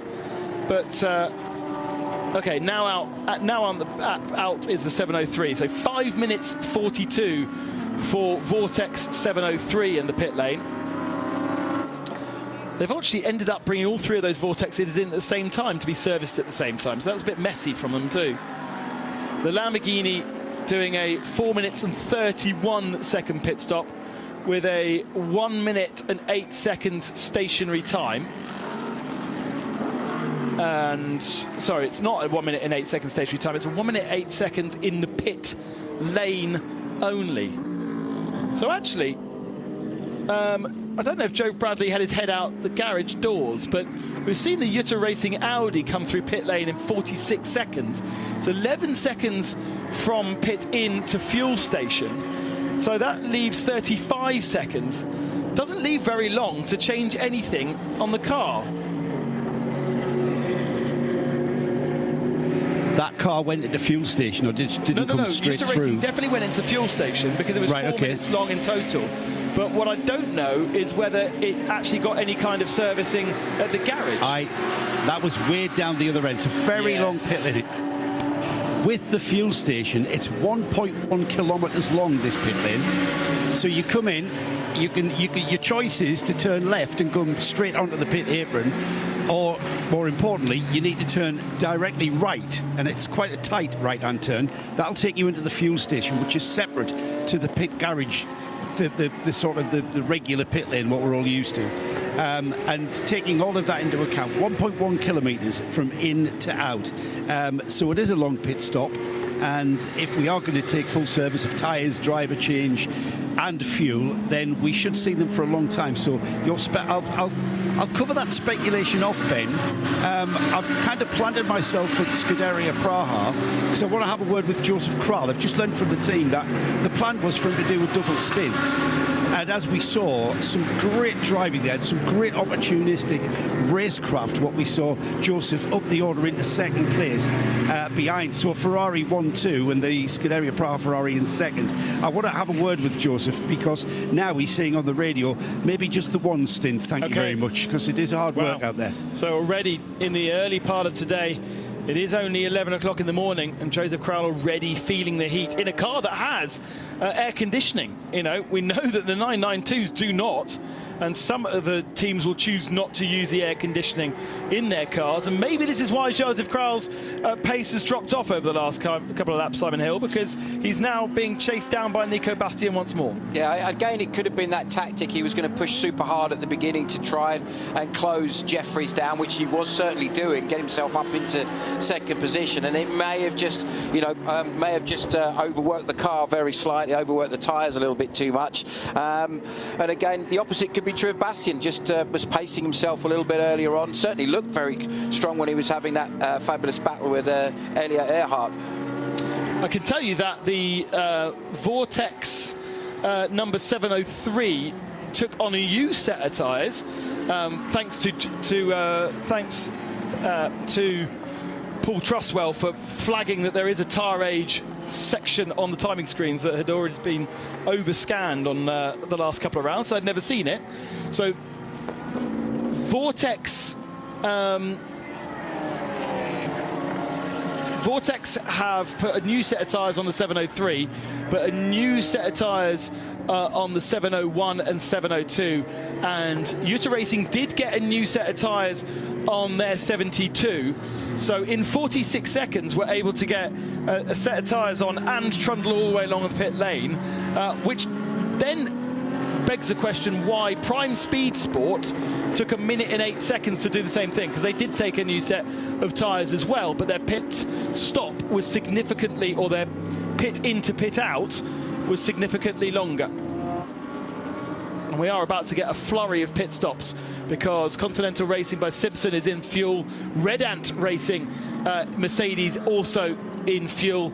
And the Graf Racing Nova is in fuel. So we've gone over the hour mark. We've got to an hour and 10 basically, which is pretty good going from the GT3 cars with no code 60s, but they have been able to run at absolutely maximum capacity fuel, whereas now they can only fuel up the amount that they're given by Creventic. So that's a different amount. The capacity versus the actual amount you can take fueling are two separate things. And therefore the stint lengths will be slightly shorter moving forward. Also into the pits, Axel Jeffries into fuel, our leader. And I think we must not have a camera that shows that pit in because we're not seeing these drivers going into pit lane. Nico Bastian and Joseph Kraull then move up to the lead, and this becomes the lead of the race, the 56 and the 28 battling over the lead, but will also owe us a pit stop very, very shortly, I imagine. Yeah, going to be really interesting hearing what Joe was saying about the update that he got from the guys at Scuderia Praha, that Joseph maybe was questioning whether a double stint will be doable in terms of his level of performance. That then really throws things up into the air of just how tough it must be for these drivers, because Corral, a young guy, still in his early 30s, very, very high level of performance, pretty fit, and he's struggling in a car which he was one of the drivers on the grid that mentioned to us that we have aircon, whether we use it or not is another thing. As we know, you know, different championships, so the World Endurance Championship, for example, there's a mandatory requirement for temperature control in the cockpit. It has to stay within a certain parameter, and if it goes above that, there's potential for penalties. Whereas obviously other series, this one included, you know, there's the option of doing that. And I always remember as a kid, you know, your folks were saying, oh, if we put aircon in the car, it you know, really affects the fuel consumption pretty significantly. Obviously modern cars more efficient in that respect, but it looks like Kraull's having to get quite defensive now. And again, if you remember early on when we were watching the battle between Earhart and Bastian, how good the Merc was through that section, that final section. The front end of that car worked so well. It seems to be able to carry a lot of speed and still pick the throttle up pretty early. And that certainly looks like the case in this battle here. How much would Kraull lose if he turned air conditioning on? Can you have it off for the first part of the stint and now decide to turn it on? Potentially, yeah. I would suggest that's, of course, that's an optional. You would argue it would probably be the other way around, wouldn't it? That you'd start off and see how far you could get without it before it became a little bit too much.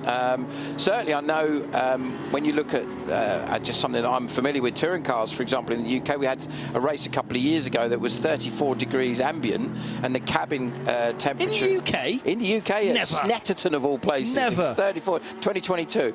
And it was like 51 degrees inside, and that's in a short race. That's a 20-minute race. So what it must be getting to, the combined heat soak from all the various elements, obviously completely different type of cars here, but the point really being is that the drivers are going to start to really notice that. And what's also really tough is when you have a code 60, because all the time you're pushing, you're absolutely on the limit, you're focused, your level of concentration is where it needs to be.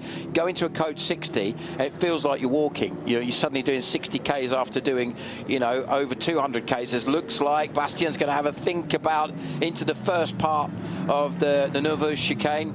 Interestingly, on the circuit map, the exit part is actually referred to as the Montreal chicane. So they've kind of got two parts.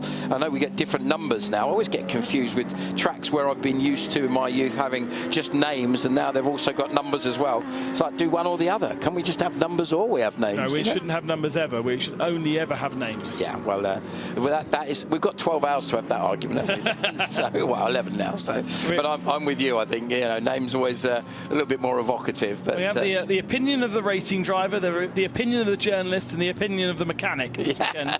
And I bet they're all different. As Joe Bradley yesterday just saying, oh, the drivers are human. Oh, really? They don't count. They don't count. Yeah, exactly. Well, they're definitely going to count today, that's for sure. So, they're earning their crusts today, aren't they? They certainly are. And again, you look at the mental approach to these kind of endurances, both in at the same time. That's interesting. Both those guys diving into the pit lane.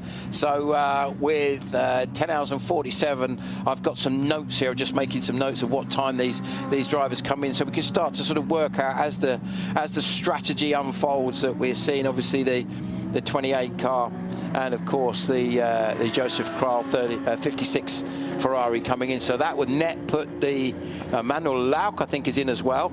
So it looks like the Lamborghini, the Paulius Pascavicius car should potentially inherit the lead on that basis, unless of course he dives into the pits. So we'll watch with interest to see how that one unfolds. We have just over the 1 hour and 15 mark going. As we look at a little bit of a replay here, and what's happening here, that looks like just a bit of a drama with the Viper Nisa car. Just got onto the sort of the blue section under the braking in it. That looked intentional to me, Ben. It looked like he meant to do that. It didn't look like he suddenly jinked right at the last minute because he couldn't make the corner. So, and he didn't follow the procedure of rejoining when missing that corner, because you're supposed to go through the chicane as indicated by the cones, and he just kind of ignored that bit as well. So perhaps not listening as intently in the driver's briefing as he should. It's Douglas Koo now aboard that car, having taken over from Dominic Ang. So we have a driver change at Viper Nisa. We have had into the pits and back out onto circuit again the Inter Africa by Dragon Speed, and so Axel Jeffries out of the 98, and it is Khalid Al Marzouk who is now aboard that car, and they're obviously deciding on a single stint. I think we're also seeing, it was a slow pit stop though. It was a 1:18 through pit lane. As I said, the Continental Racing by Simpson Motorsport did a 1:23 through pit lane, but the Lamborghini did a 1:08, and the Jutta Racing Audi did a 47 seconds. So a real variance in what they're doing in the pit lane element. So the fuel element is one thing, and we get a total pit in to pit out. But what we also get numbers from is how long they're in the pit lane, which means you can work out exactly how long they're in the pit fueling area. And there's 11 seconds of pit lane before the fueling area, and then the rest will be the trundling down pit lane and the stop. And a big difference in stop time for the moment. So Khalid Al Marzouk in Inter Africa Racing on 1:18, same as Red Ant. No, they did 1:21, and just waiting now on what Santalok will do, because they are also in that area, should be leaving pit lane any moment. But it's going to mix everything a little bit up. So how we had it all established after the first round, before the first round of pit stops, is going to be very different for once we get the second round. And this Mercedes is not looking as smoothly driven as it was in the hands of Dominic Ang. Douglas Koo's taking time to get used to it. Yeah, that's going to be a challenge, isn't it? As we were saying earlier, that you're jumping in a car that you literally haven't driven at all. I know it is the same type of car, but as we know with race cars, you can have 3, 4. Well, you look at the 992 category as an example. You've got several cars that are literally identical in terms of the construction and the design, etc., the specification, but they're all set up slightly differently. The drivers have different preferences, and these drivers in the Viper Nisa team won't have had a chance to do anything other than the lap to the grid to understand whether the car was working. Of course, only one of the drivers would have done that, as he looks very cautious, like almost overly cautious. Let's have a quick look at the lap times he's doing. I mean, 2:23 last time. That is a good, well, realistically, you're sort of not far off 20 seconds off the pace at that stage. So whether there's an issue or whether it's just Douglas really taking his time to get used to the differences in that car, difficult to say at this stage, as we see the Audi just exiting the pits there. The 21 car, the Haas RT, of course, a race winner already this year in this series, last time out. Going to be interesting to see how their race unfolds. They've now, after this stop, with now Nicholas Guelinks on board the car. How do we pronounce that surname, Ben? Guelinks. Guelinks. Okay, we'll go with that one. So Nick is the son, and he has done absolutely zero racing. They should have been racing at Spa this weekend in the Bell Car Series, but chose to come here to Paul Ricard specifically because there was way more track time for Nicholas to get his teeth into. Obviously been at plenty of Creventic races before because Peter, his father, has raced with us a fair bit. And Nicholas fancying a go, and started the weekend in the 224s. Yep. In private testing 2 days ago, and has got himself down to 208s. So that's not, that's not pole position pace of our pro drivers, but it's not bad for a first sort of proper weekend in Creventic. Absolutely. And as we know, it's going to be interesting to see how across that's a good example of what you were saying earlier when you look at the different driver gradings and the driver levels of experience we've got. A driver with virtually zero experience coming into this event and being able to get out there and get plenty of track time on a circuit which kind of lends itself to having this mixture of drivers, because there's plenty of space here. It's a wide F1 spec circuit. We've heard obviously of the history of this place is quite remarkable, going all the way back to the first Formula One race they had, first Grand Prix in 1971. A dominant win during a dominant year by Sir Jackie Stewart in his magnificent Tyrrell, one of 6 races that we got. And of course was a mainstay of the Formula One calendar right up to 1990. Now, down in the pits, we have our intrepid reporter Joe Bradley, who's catching up with the guys at Red Camel. Yeah, before the Red Camel car is in, and I think it's in fueling now, guys, you'll be able to confirm that. I want to report on Scuderia Praha. Now, the speculation was Joseph Kral, absolutely outstanding drive. Very, very clever and intelligent racecraft, what we saw from Joseph, to get that Ferrari into second place. He was suggesting that he may not do more than one stint. However, by the time we got to the pit stop, his mind had changed and he stayed in the car. That went off smoothly.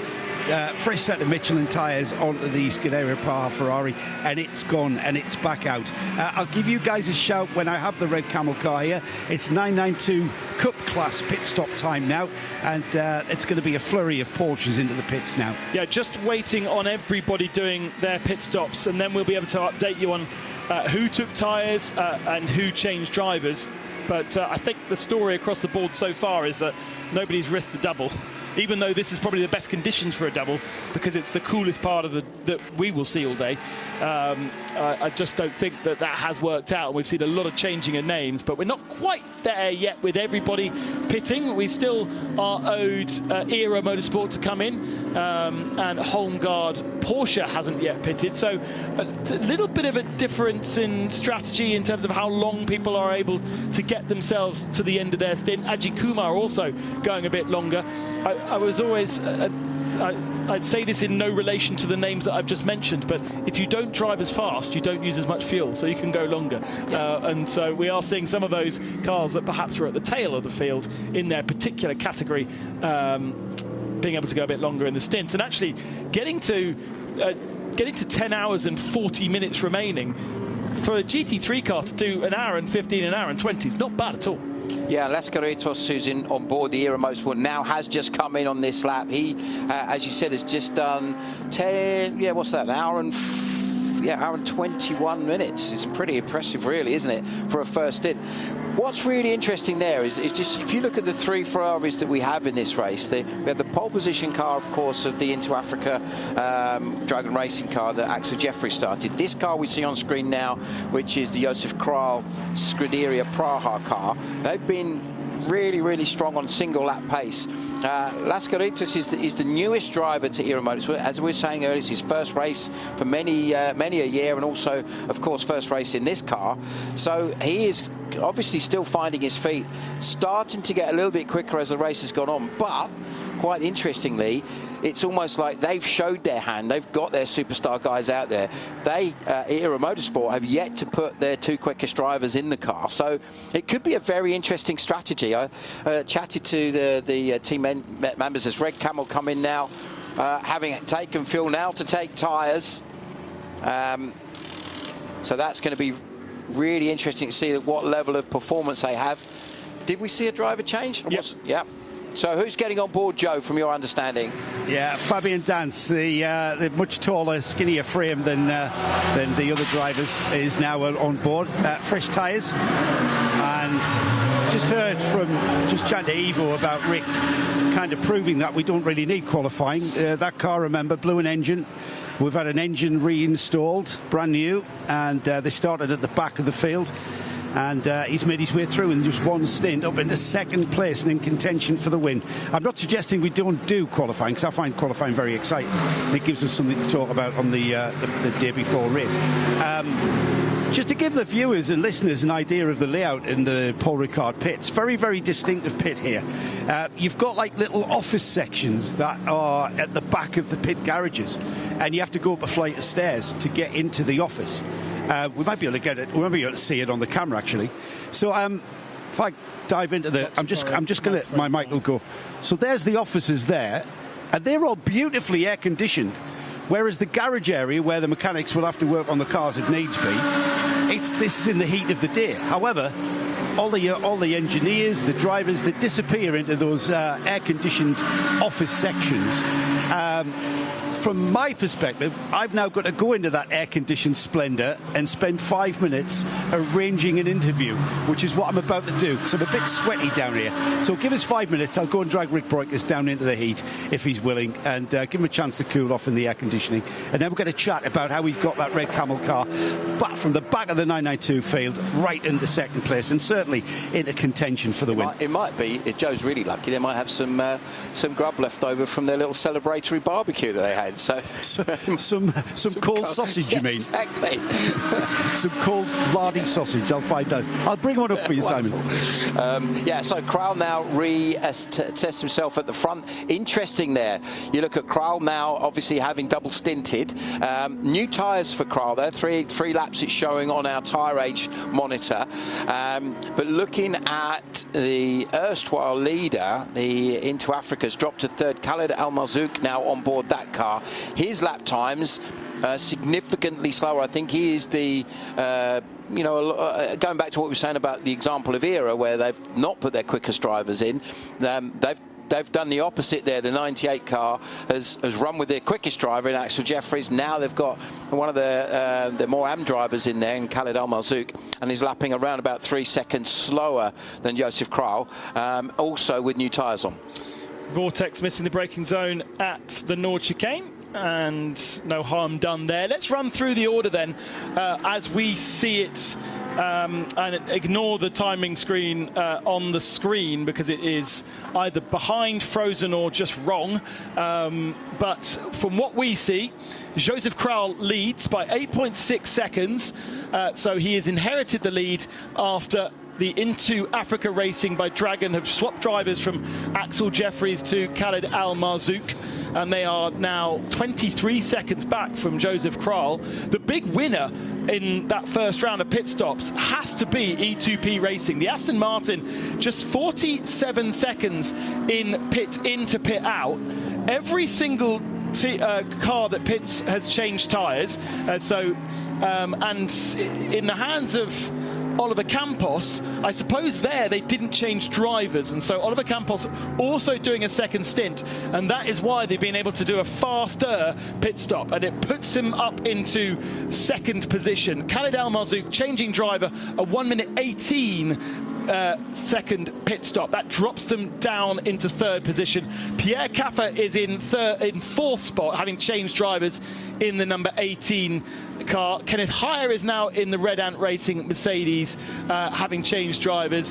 Mika Panu did not change driver in the Lamborghini, but has got themselves up into sixth position with a relatively quick pit stop. So if you didn't change drivers, you gained about 20 odd seconds, and that has changed the order of things. I think it's between 20 and 30 seconds, depending obviously on the team and how efficiently they do that. But if you look at the pit only element of it, most of the teams, it's anywhere between just over a minute or up to around about 1 minute 40.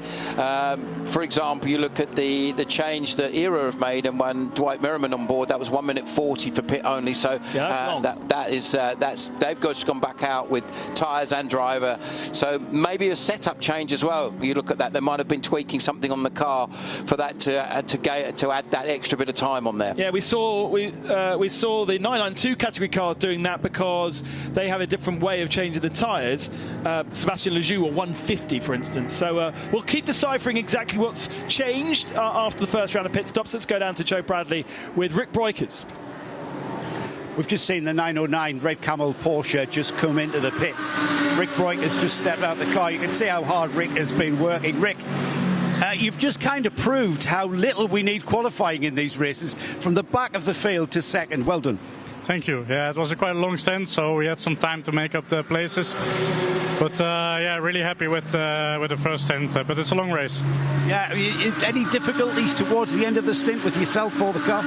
Sorry? Was there any difficulties that you encountered out there towards the end of the stint? It's really hot, so physically it's quite challenging because you cannot really cool down. Our fan at the middle is not working really well, so yeah, it's extra tough for us. And apart from that, the high track temperature does make it quite slippery on the tires. So when did the tires start become slippery? After maybe 1 hour, so the last 20 minutes were a little bit slippery, but I have to say in general the tires, they are performing really well. I'm quite happy with the grip even at the end of the stint, so yeah. Great stint, Rick. I'll let you go and cool off. It's very, very hot in the sun. And as you can see there, Rick working really hard. Stepping out into the sun to talk to us and give us a bit of insight as to how he got that car to the front of the 992 field. They're going to be there in contention if that new engine stays in place, I should say. And why shouldn't it? It's a Porsche. Thanks, Joe. So basically what we've established here is that if you did a pit stop and tyre only change like Oliver Campos did in the Aston Martin, then it should be around 45 to 50 seconds in a GT3 car and a minute and 20 in a 992 category car. If you have done a driver change, then you're looking at more like a 1 minute 20 pit stop or a 1 minute 50 pit stop if you're in 992. So actually, then if you look at Joseph Krau's pit stop, Simon, they didn't change driver, but their pit only was 1 minute and 10. So it was actually a slow stop for Scuderia Praha. Yeah, certainly when you compare it with the ETP one, which again, I mean, what's that? Yeah, 20 seconds, a bit more than that. Yeah, 22 seconds. Really impressive by E2P, and I wonder what the factor was in that. That's going to be really interesting to see if we can maybe get a bit of an update. Joe might be able to find that out for us a little bit later on as we go back to the 992 category. So now, after the stops, let's have a look at how everything is starting to play out with 992. Julian Hanses in the Muller Motorsport car leading that class ahead of Patrick Kolb in the Lion Speed GP car. So that's the 921 leading the 957 that we were just seeing on track there. And up into third position is Fabian Dance in the Red Camels car. We just heard from Rick Breukers, of course. A very, very hot Rick Breukers there, and understandably so. And just to reiterate what we said earlier, no aircon in those Porsches, so those guys are having to work extremely hard in what is a very, very quick car still. And a spin for the 72 car. Let's have a look, see who's on board that car now. I mean, yeah. Interestingly, Julian Hans did take over the car from Martin Rump, if I'm not mistaken. So that was a driver change, but it was a fast driver change, which has put them to the head of the field. So Muller Motorsport, a good battle in 992 with Patrick Kolb and directly behind him, and there's a Vortex in that mix as well. Joe Bradley working hard down in pit lane. Joe, who have you got again? I've got Ajith Kumar. He's just got out of the 93, been working very hard. You ready for me to talk to him? Ajith? That was a very, very busy racetrack you had to contend with at the start. Very content, especially we as a team felt gutted after Misano, after losing out the P1. So we came in here with absolutely no expectations. And we were happy. We also test drove the Mercedes AMG car, and so got a lot of track time because of that. And of course, looking forward to the Creventec Porsche Cup car, which is very important to us. And yeah, very pleased. And yesterday, we did have we were at a crossroad in terms of setting up the car. You know, I think we drivers wanted a different setup, and Red Ant but we managed to find amicable, mutual understanding. And what is the process then, Ajith? You've got 3 drivers that all want a different car. How is there a compromise? No, I think the good thing about Fabio and Diffuse, we set up the car to my driving skills, and they drive around the car. In the practice, we try to make sure the car is set up as per their driving skills, and for me to understand how twitchy and how nervous the car can behave when it pushes. So it's a good learning curve. Yes. But very happy with my first stint, but I messed up the pit stop. I messed up. That takes a lot of understanding, I guess. Well, I mean, you know what? In fairness to you, you're in a development year. You're new to this form of racing. So, it's very difficult. If it was easy, the likes of myself would be doing it. You guys it's a hard job in all aspects. Being too hard on yourself. I think anybody who loves motorsports or cars, I'm sure a couple of hours, a couple of practice sessions, everybody will be there. You know, because I think that's how passionate we are all about motorsports. So I don't think you'll find it that difficult. Well, you're being very humble and very kind. We've created a massive fan base in your home country in India. I mean, how are the fans reacting to endurance racing over there? Like I feel blessed to have such a fan following. I come from a very modest background, a lovely family, parents, siblings, my wife, my children. I couldn't do all this without their support, you know. And then the fans who watch my films have started following motorsports, and vice versa. The motorsport fraternity is starting to take an interest in Indian films now, so yes. I'm happy if it's a win-win situation for everybody concerned. But at the end of the day, I just want motorsports to be as popular as cricket back in India. Yeah, that's a big ask. Now then, Brad Pitt has just done an F1 movie.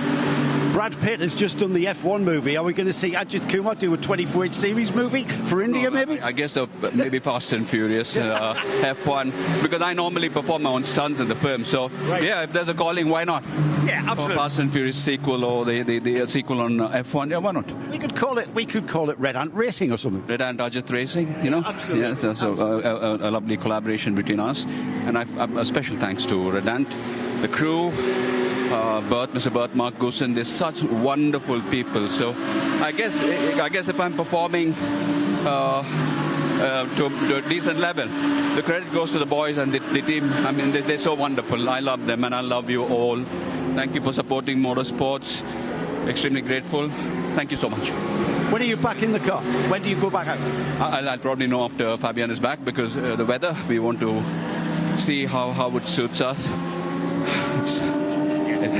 Go and cool off and recover. Thank you. Great to talk to you as ever. You could see Ajith Kumar's brain starting to melt at the end of that interview. He definitely needed to be released to go and get some water in him.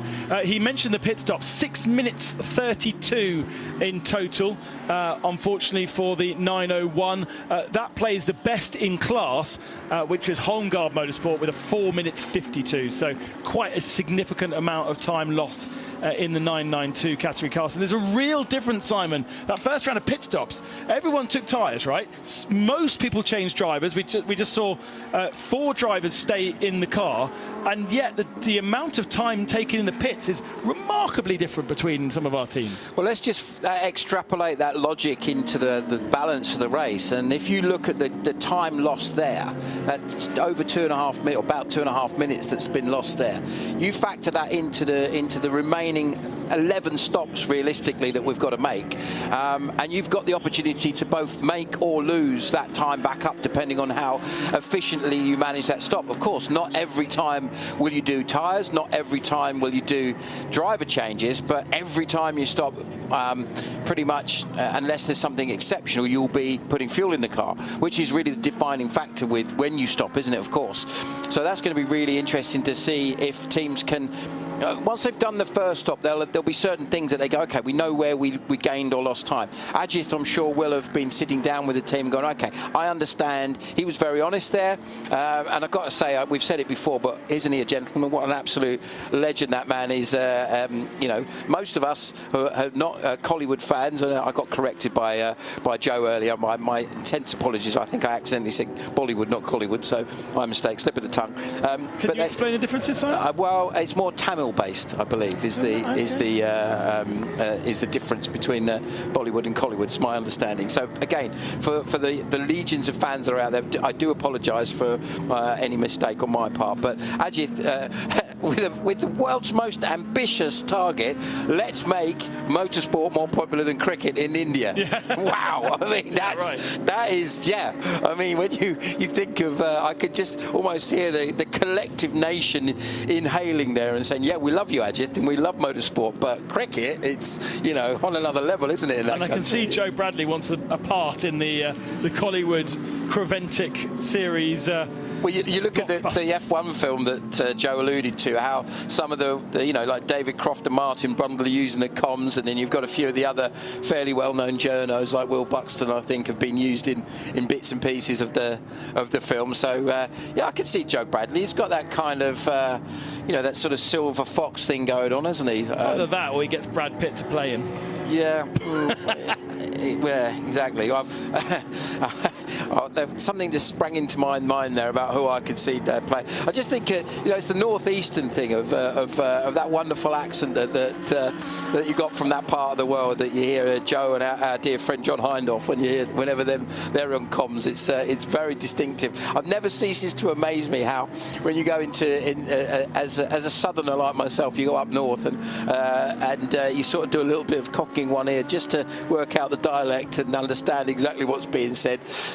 But whenever these guys go international, whether John and Joe go anywhere in the world, everyone else seems to understand it perfectly well. Yeah. It's just obviously us Southerners that don't get it. Smile and nod. Smile and nod, yeah. So those four drivers that stayed in the car: Joseph Crowell, who leads the race, Oliver Campos in E2P stayed aboard to do a second stint. But crucially, they were 30 seconds faster in their pit stop, and that brought them, well, it brought them to within 10 seconds of Joseph Crowell, but the gap is now widening out to 20 seconds. Then the third of our drivers to stay in, it was a short first stint for Mika Panu in the Lamborghini Prime Speed Sport, and he stayed in for a second stint. And then the fourth driver that stayed in is the RD Sainz Lamborghini driver of Paulus Pascavicius, and they did a 4.5-minute pit stop. Those people who were changing drivers were more like about 5 minutes in the pits, and then those drivers that had long pit stops, those teams that had perhaps a few issues, for instance, Jutta Racing 71. No, that's not Jutta Racing 71. That is Hoffa Racing. We're in pits for 5.5 minutes. Amin Iran also stays aboard the Jutta 72 car, so no change there. But that is our first round of pit stops done and dusted.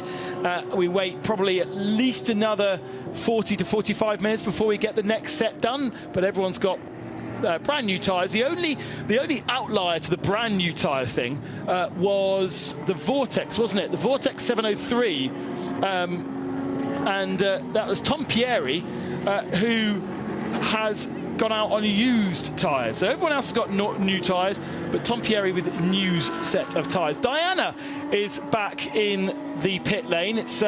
We are changing around quite quickly, aren't we? But I think that is per plan. Diana, what have you got for us? And E2P Racing, the number 90 Aston Martin, you were talking earlier about how quick the pit stop was, and they just came in for fuel. They didn't change tyres, they're double stinting, and didn't change driver, which is why they just went straight through and back out onto the track. I think there was a sort of debate, wasn't there, as to why so quick. So that means that the graphic on our timing screen is not telling us truths, which is useful. So the tyre age graphic that Paul Troswell was so excited about telling me off for not using is actually telling rubbish.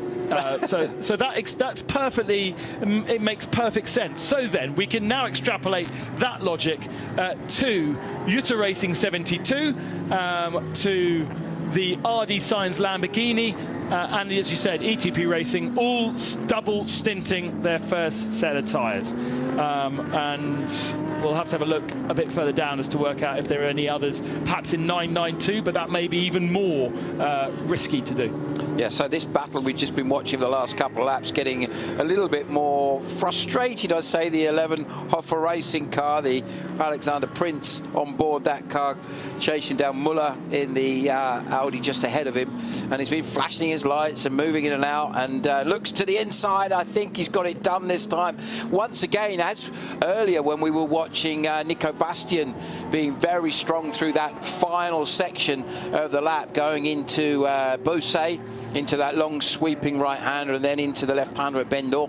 That was where the Merc seems to be super strong, and interesting, that previous battle was Merc versus Audi as well, and that's clearly where that front end, maybe having the weight over the front wheels of the front engine car, helps the thing to turn in a little bit better into those kind of long sweeping right-handers. That could be a factor. And instantly now you look at the gap that the 11 car has pulled out just in that one couple of corners that he's just dropped him, and he's just increased the gap to nearly 0.8 of a second in just a couple of corners.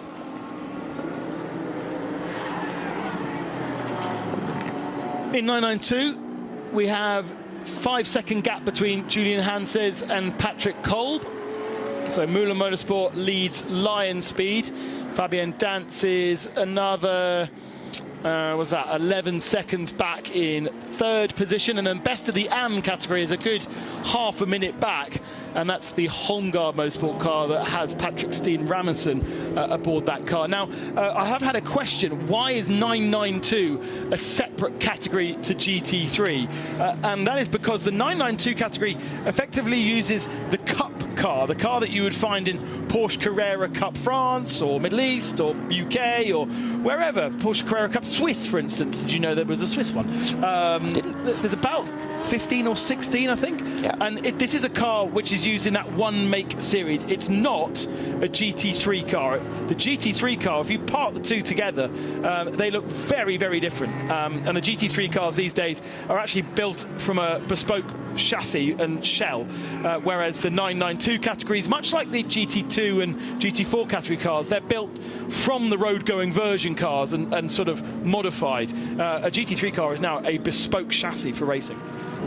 Did I get that right, Simon? You probably know more than me. Yeah, you're absolutely spot on. Interesting, as the GT3 category has evolved over the years, if you go back to its early days, and obviously we're now at the point where, making me feel really old, I think even you feel old with this one, Ben, where you can remember the early days of GT3 when it first started, and it looked like it was going to be, GT1 and GT2 were so well established at the time, it looked a bit of a, okay, well, what are we doing that for? Yeah, right. And gradually, as time's gone on, those cars have got evidently increasingly more sophisticated.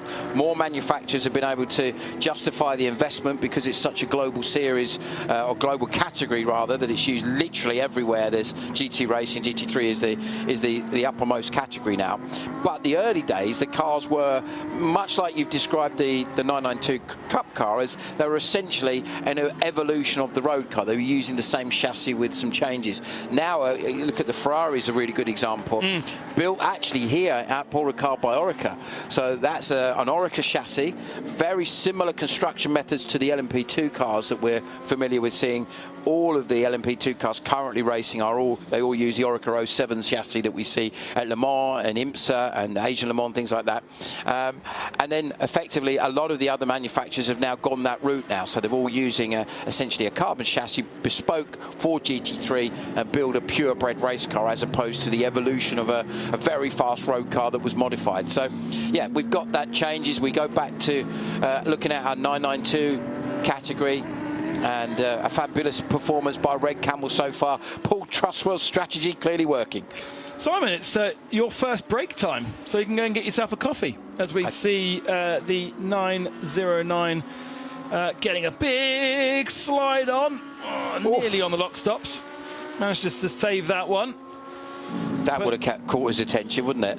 But there's a good example of what we were saying earlier, that these cars don't have any traction control, the 992s that is.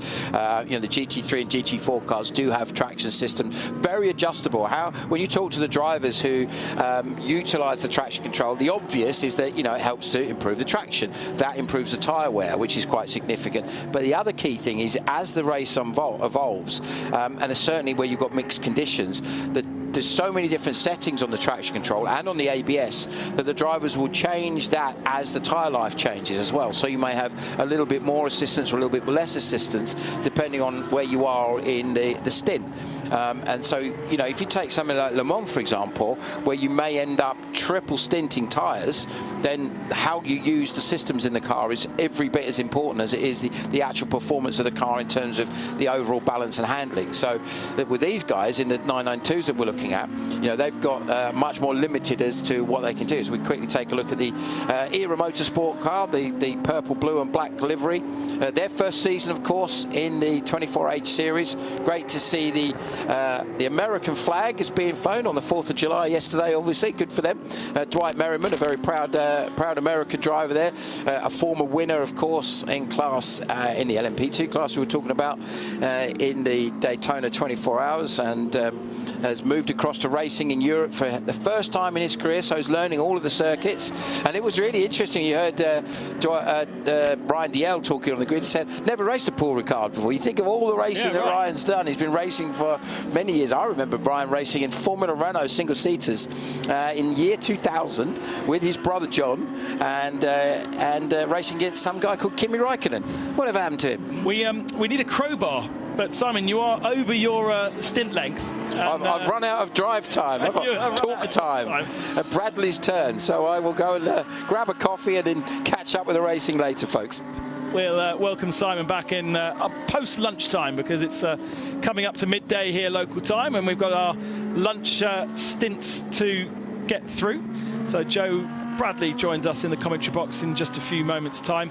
Just to have a look at that double stinting of the E2P Aston Martin. Average stint time, average lap time in the first stint for Oliver Campos was a 2:05.4 in his first stint. His second stint so far is 16 laps in, and he's on a 2:07.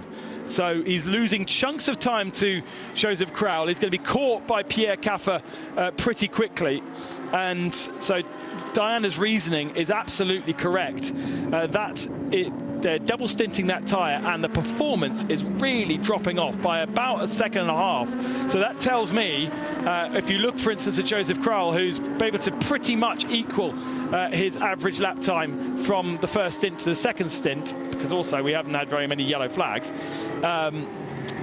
it tells me that it's not necessarily a good thing, double stinting the tyre. The only way you can sort of compare this is by looking at the couple of drivers who are doing both stints and potentially have the same tyres.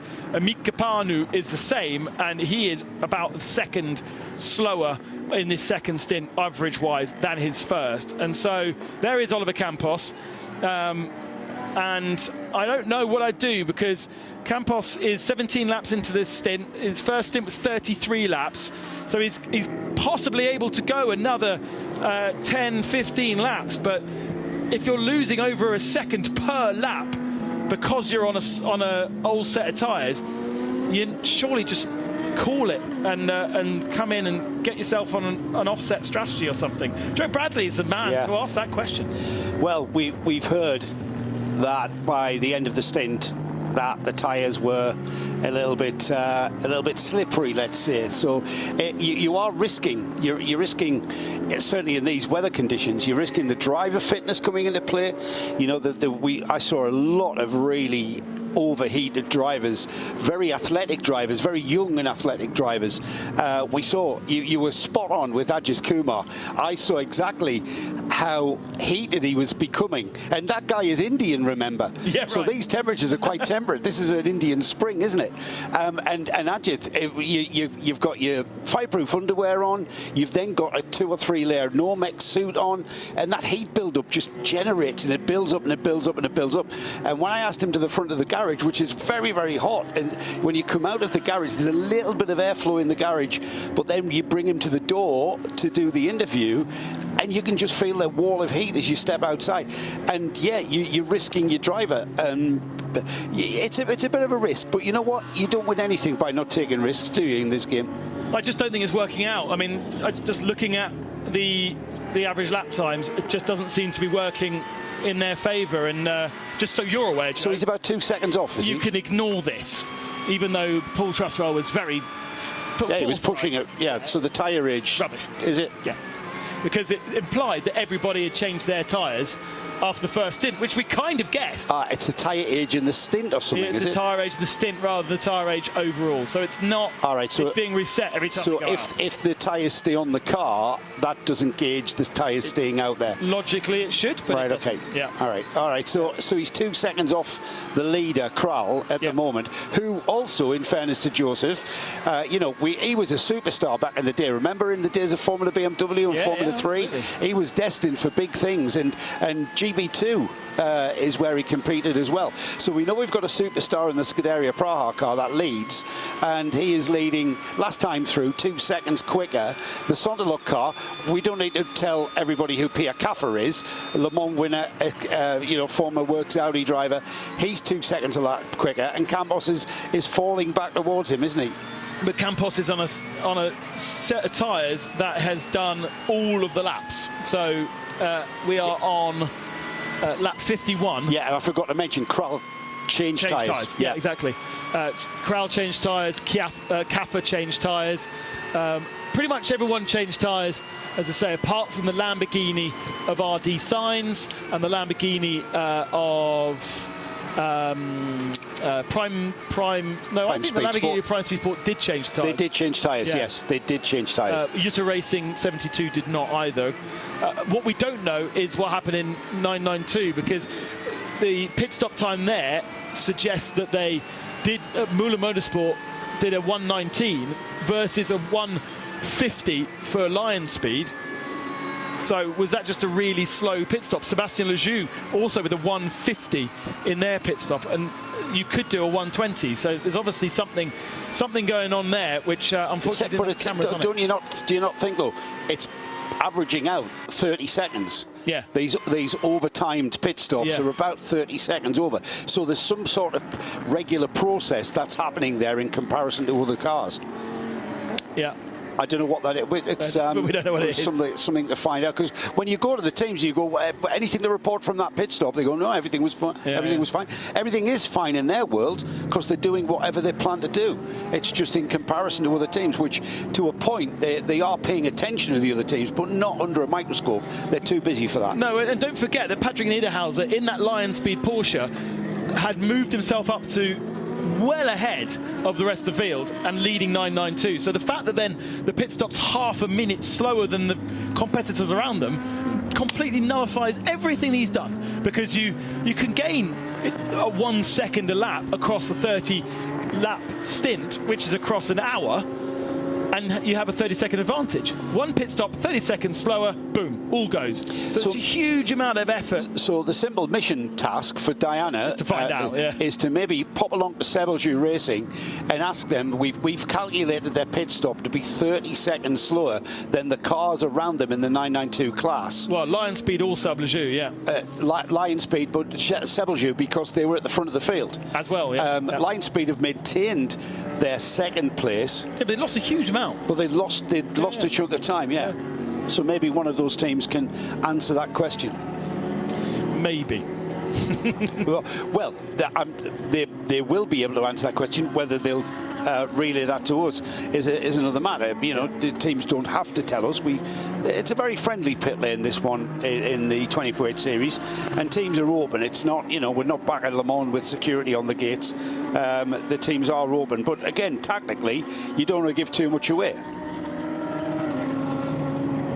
Curious to see how long these stints will be. Pierre Caffer now right on the tail of Oliver Campos for second position this. And I'm not sure it'll be too hard for Caffer to get past. Remember, Caffer in a car that has 5 drivers listed alongside it. Whether we will see all 5 drivers remains to be seen, but there's a lot of driving, a lot of shared driving to be done. Kaffer looks to the inside around the tail end of the circuit, can't find a way through there, but it's going to be done easily on the Mistral here. And they catch the BMW just on the exit of the turn. Actually, still not managed to make this one stick. And that has compromised Kaffer's early pace. But Kaffer about equal to Josef Kral in terms of pace. And now slides his way through. So, as expected. There is a collision penalty for the 93. 20-second penalty for causing collision. So that's Red Ant Racing's Mercedes. And Pierre Kaffer got a little bit too close to the tail of that. Well, Aston Martin. I would say that he was almost tripped up by the Aston Martin. The apex speed of the Aston was way down on the apex speed of the Audi, and it's not like you're driving to the shops when you're out racing a car. You can't just deviate mid-corner. Kaffer has made it past the Aston, but it was a very tricky and very dicey situation. Right, Diana's down in pit lane for the next couple of hours. Diana, what have you got for us? You were just talking about Sebastian Racing, the 888 Porsche 911 GT3. That did have a slight delay because they changed the front splitter when the car came in. So that would be the reason why you've seen that reduced time on there. But they were quite confident they got it done very quickly and back out. Thanks very much, Diana. Well, that sorts that one out. We're talking about as I walk down. Yeah, Sebastian Racing and Lion Speed, both quite slow in pits. Yeah. Okay. Yeah, and obviously the data that we're being fed on our timing screens, not necessarily the data that we really need to tell the story, and so unfortunately that means Diana and Joe need to go digging a bit harder in a pit lane that is going to be probably plus 40 degrees. Keeps you cool running about though, doesn't it? Well, I suppose there's movement, isn't there? Just keeps you at a constant level of 40 degrees. At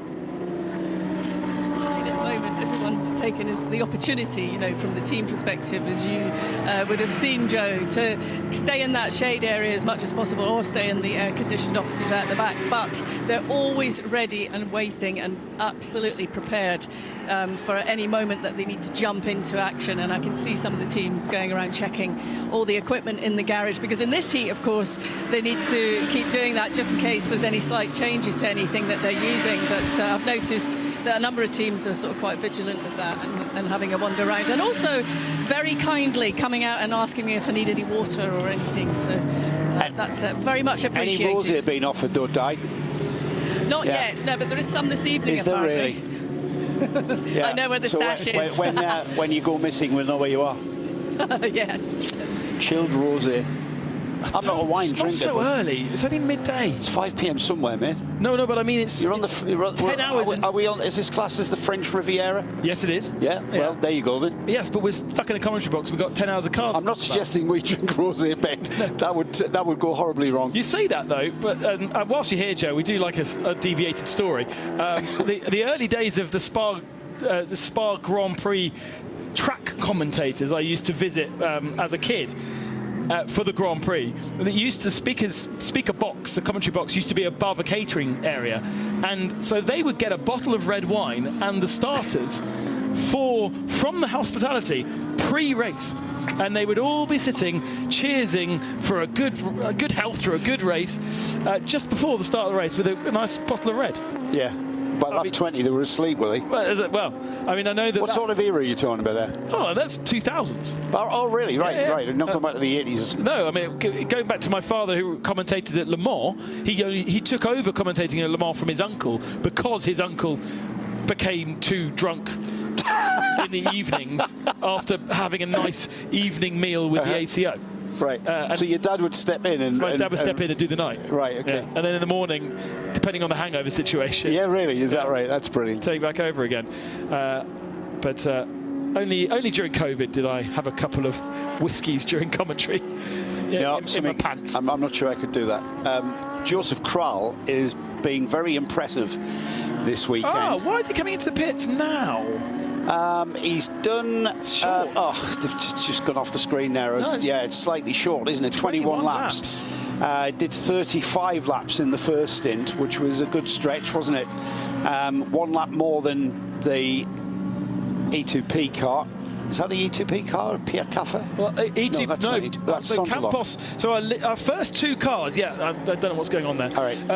Our first 2 cars have come into the pits. Now, Campos has got a crappy set of old tyres on there, so that's my excuse. Bring him in early to change the tyres. Is Joseph Kraull literally saying, I can't go any longer, I'm knackered? Oh, that's an interesting one. Yeah, Diana, are you with Joseph Kraull's team now? It's good area, right. I was just waiting for the appropriate moment to let you know that the team are ready to receive Joseph. They're on the pit apron, and Dennis Wesek is going to take over from Joseph. So I will grab Joseph as soon as I can once he gets out of the car. But the team are all here ready and waiting with tyres and everything else that they need for this pit stop, which I'm sure will be very slick as normal. The thing is, the interesting thing for you, Diana, is that when I was down there for their first pit stop, Joseph had done 35 laps, and they were talking. Joseph was saying that he was going to get out of the car. By the time the car then came in, he changed his mind, or someone in the team. It would have been Joseph's call, but he changed his mind and he stayed out for that second stint. And he was dubious about staying in the car. So, like Ben speculates, has that pit stop come early because of driver limitation rather than tyre limitation or fuel limitation, is what the normal circumstances are. So that's a question I suppose you could ask the team. And I'll be back to you. We'll give you a shout when that car is with you. And Oliver Campos, very similar situation. E2P coming in on the same lap. I wonder whether Campos, they're doing that more because the tyres are dead and the pace was bad. But Campos is also double stinting. So we are seeing even RD Sainz, Paulos Pascavicius is now in pits, and he was another of our driver double stinting. Amir Naran, we're watching in the 72. He's jumped out of this Audi and handed over to another driver, and he was another driver who double stinted. So there seems to be a common theme here. If you try to do double stinting, your human has given up. And I know that's upsetting for an engineer sitting alongside me in Joe Bradley, but it's not the tyre, it's not the fuel, it's the human. Yeah, and again, when you are engineering the race strategy in a race, in any kind of endurance race, that strategy is very fluid. You have to react to the elements, and one of those elements in this case may be the human element. Let's see how long these pit stops are. We're looking inside the Jutta Racing box that have got 2 Audis being run, a 71, which is the normal coloured car that we've seen often, and then the 72. And waiting to perhaps for the cameraman to turn around and show us other pit stops. I don't know, but Diana, I think, is watching a pit stop. Yeah, the E2P Racing Aston Martin Vantage GT3 came in. That had a driver change and tyres. Pablo Boguera has just jumped in behind the wheel on that one. And as we chatted about here, the Scuderia Praha Ferrari 296 GT3 car is also in the pit lane. They're just in the process of doing the pit stop now. Change tyres and change driver, just strapping him in. So I will go and find Joseph in just a few minutes and come back to you and see what he's got to say about that start of the race. Well, what we need to see now is how quickly teams that don't have a driver double stinting come in and have a comparison to see the difference between drivers that were in for 2 stints versus drivers that were in for 1. Paulo Boguera. Do you know what happens when I hear the name Paulo Boguera? Go on. I'm the singer, the swingers, all the jungle VIP. The Jungle Book. Oh, Boguera. I'm sorry, Paolo, I know you're in the car, so you're not listening, but he's not going to get that. Especially when he's hot. And not bothered. And not bothered. He just looks at me start bringing in Disney musicals. That's weird. I just sung on air. Not the first It's going to be a long day. for everybody. Just under 10 hours remaining. We've had 2 hours and blistering pace, I've got to say. We've had some great racing, and already the race beginning to shape up as a battle. I think it's sort of panning out as to being a battle, dare I say, to this very early stage between Sonderloch and the Scuderia Praha. You can't do that, Joe. You know that. I know, it's far too early, isn't it? Sanderloch have been strong because they've had Ella Earhart followed by Pierre Caffer. Yes, true. We haven't cycled through our arm drivers. Yeah, the Ferrari's been really strong because it's been Kral and then Kral. Kral, yeah. Whereas a lot, like for instance, we were talking about Era earlier. They're trying to get their AM driver time done as quickly as possible. Then they've got DL and Jake Hill, and they'll suddenly come from last and start shooting up through the field. Yeah, good point. So you can't throw those eggs out there yet, I don't think. The number 96 into the pits from 13th place. That's the RD Sainz Lamborghini. Yeah, that's a double stint for Paulos Pascovicius as well, now jumping out the car. There he is standing up. We need to wait. You need to give it about, as you know, Joe, a couple of minutes for the adrenaline to start absolutely coming down, and then you'll see the fatigue. Then you see the drivers going... Well, it's just that they are so heated in these conditions. I mean, in the very best, even in when it's cold and wet, a driver is at a heightened state of intensity, a heightened state of consciousness, just stepping out of the car. In this heat, they're also physically and mentally absolutely wrecked getting out there. He looks in pretty good shape, actually. And it's when you get the helmet off and when you take off the balaclava, you open up the overalls, then the sweat comes even more.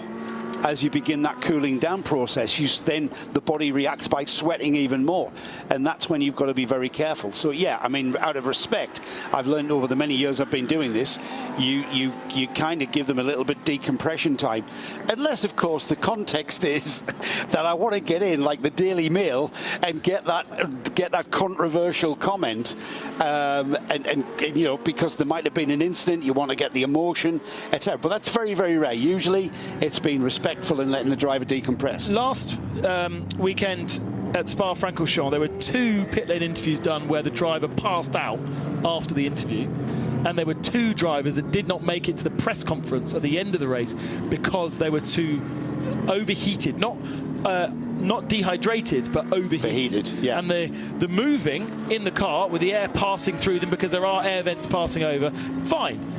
The slow in lap, where there's less air, the standing outside the car on the podium where there's no air passing you through, and that's where your body temperature starts to rise, and that's where your body then goes, no more, not playing. It's the brain overheats, doesn't it? That's the thing. It's you know, it's your head that overheats, and with that the helmet and the balaclava gear on, it's a challenge. I mean, you know, endurance racing is all about that. It's the mechanical engineering, the race strategies, the tactics, the mechanics, and of course the human element inside the cars are a massive factor that have to be taken into consideration. One of those elements that will adjust your strategy and your tactics of how you go about the race.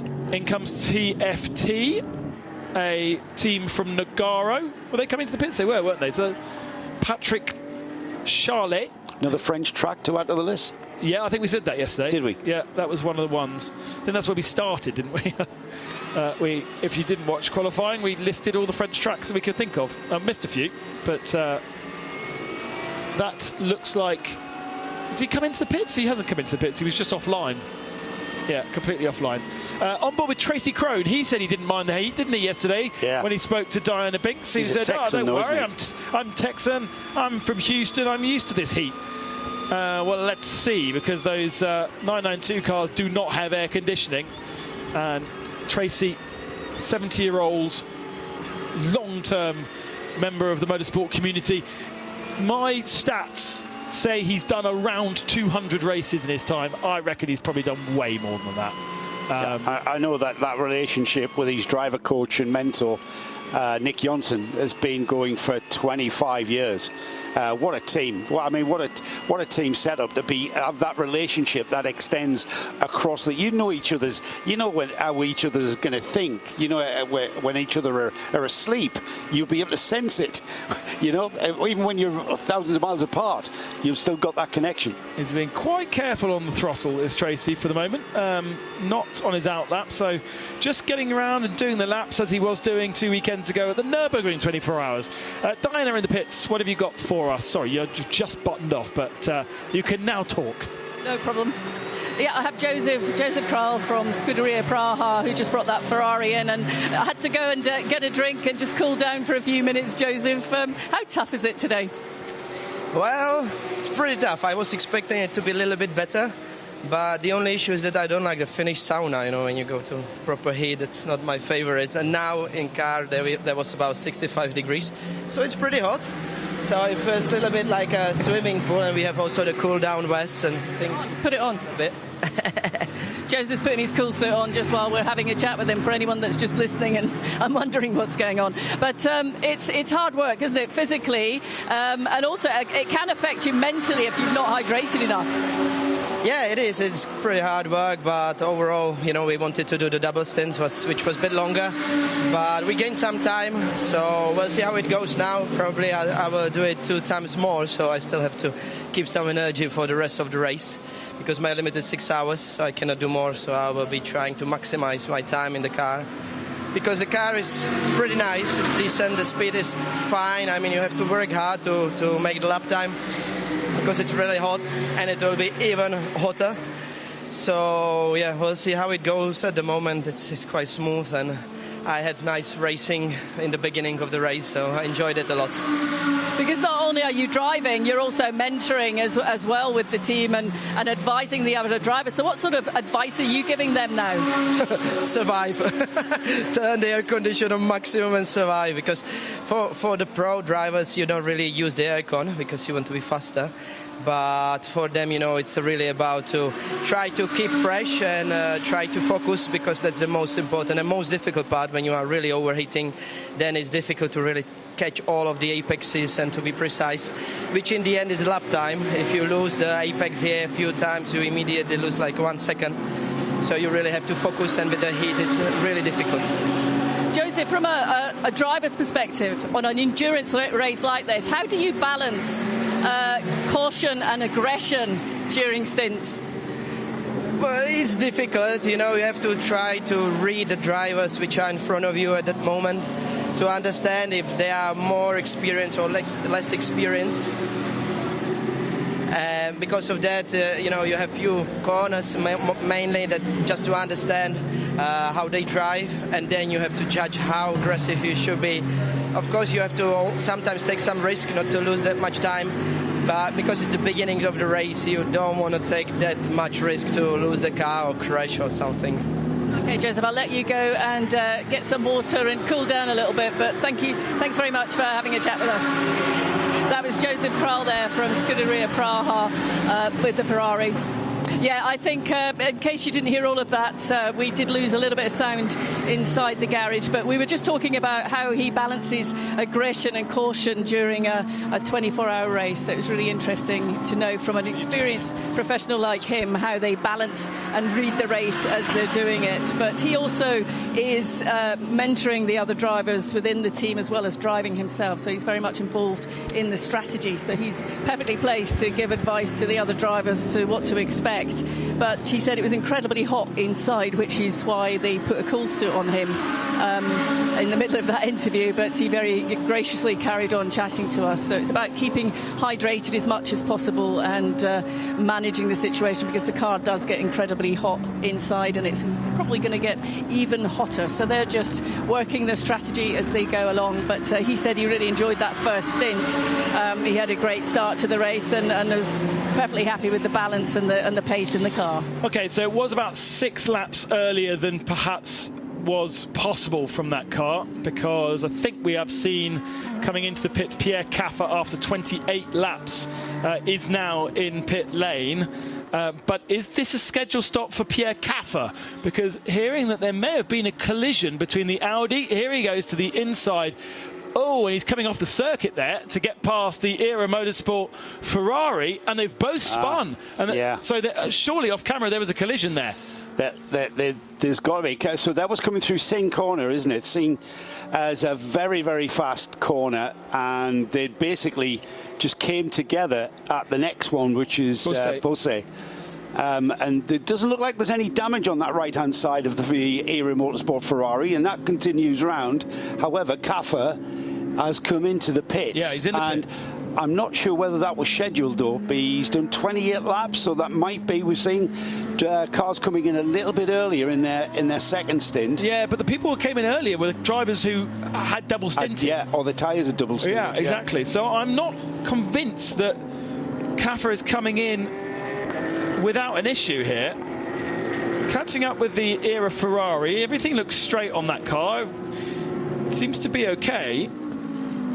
But and it just happened off camera, and it was just Dwight going a decent amount slower than Kaffer through Senior, and Kaffer then having to take avoiding action. But at the same time, maybe Dwight, a bit of miscommunication between the two of them.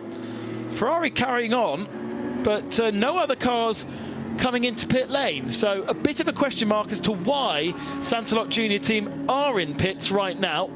We won't know for another minute or so before Kaffer leaves the fueling area, which is at the top end of pit lane, and trundles down the actual pit lane.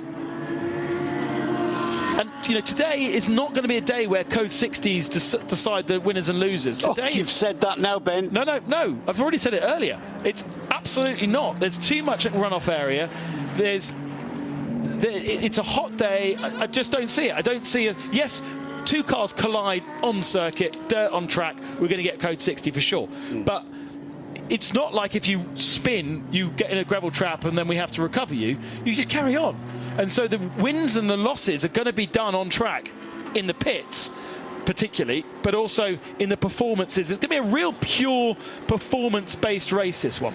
Yeah, it's going to be great. I mean, I know that my favourite saying is endurance races are won on the pit wall, or these days, indeed, won at the back of the pit garage. But you know what I mean. It's all about the team effort and the strategies and the tactics of how you run the fuel stifts and the fuel windows and how you bring that down and back time towards the checkered flag, and how you use, indeed, the Code 60s and the delays to the race and how you play that in. When it comes down to just full green racing, then we are dealing with just the pace of the car and the drivers, aren't we? And it's and I totally agree with what you say, Ben. There's a purity to that. There's a purity of race driving to that. It's a little bit different to race strategy purity, as we've got the Santalot car now made its way out of fueling and onto pit apron. Looks like shiny new Pierre boots. Kaffer is going to stay in though, Ben. It does look like he's staying in. Got a brand new set of boots to play with. Maybe we don't need to maximise our stints. Maybe we don't need to go as long as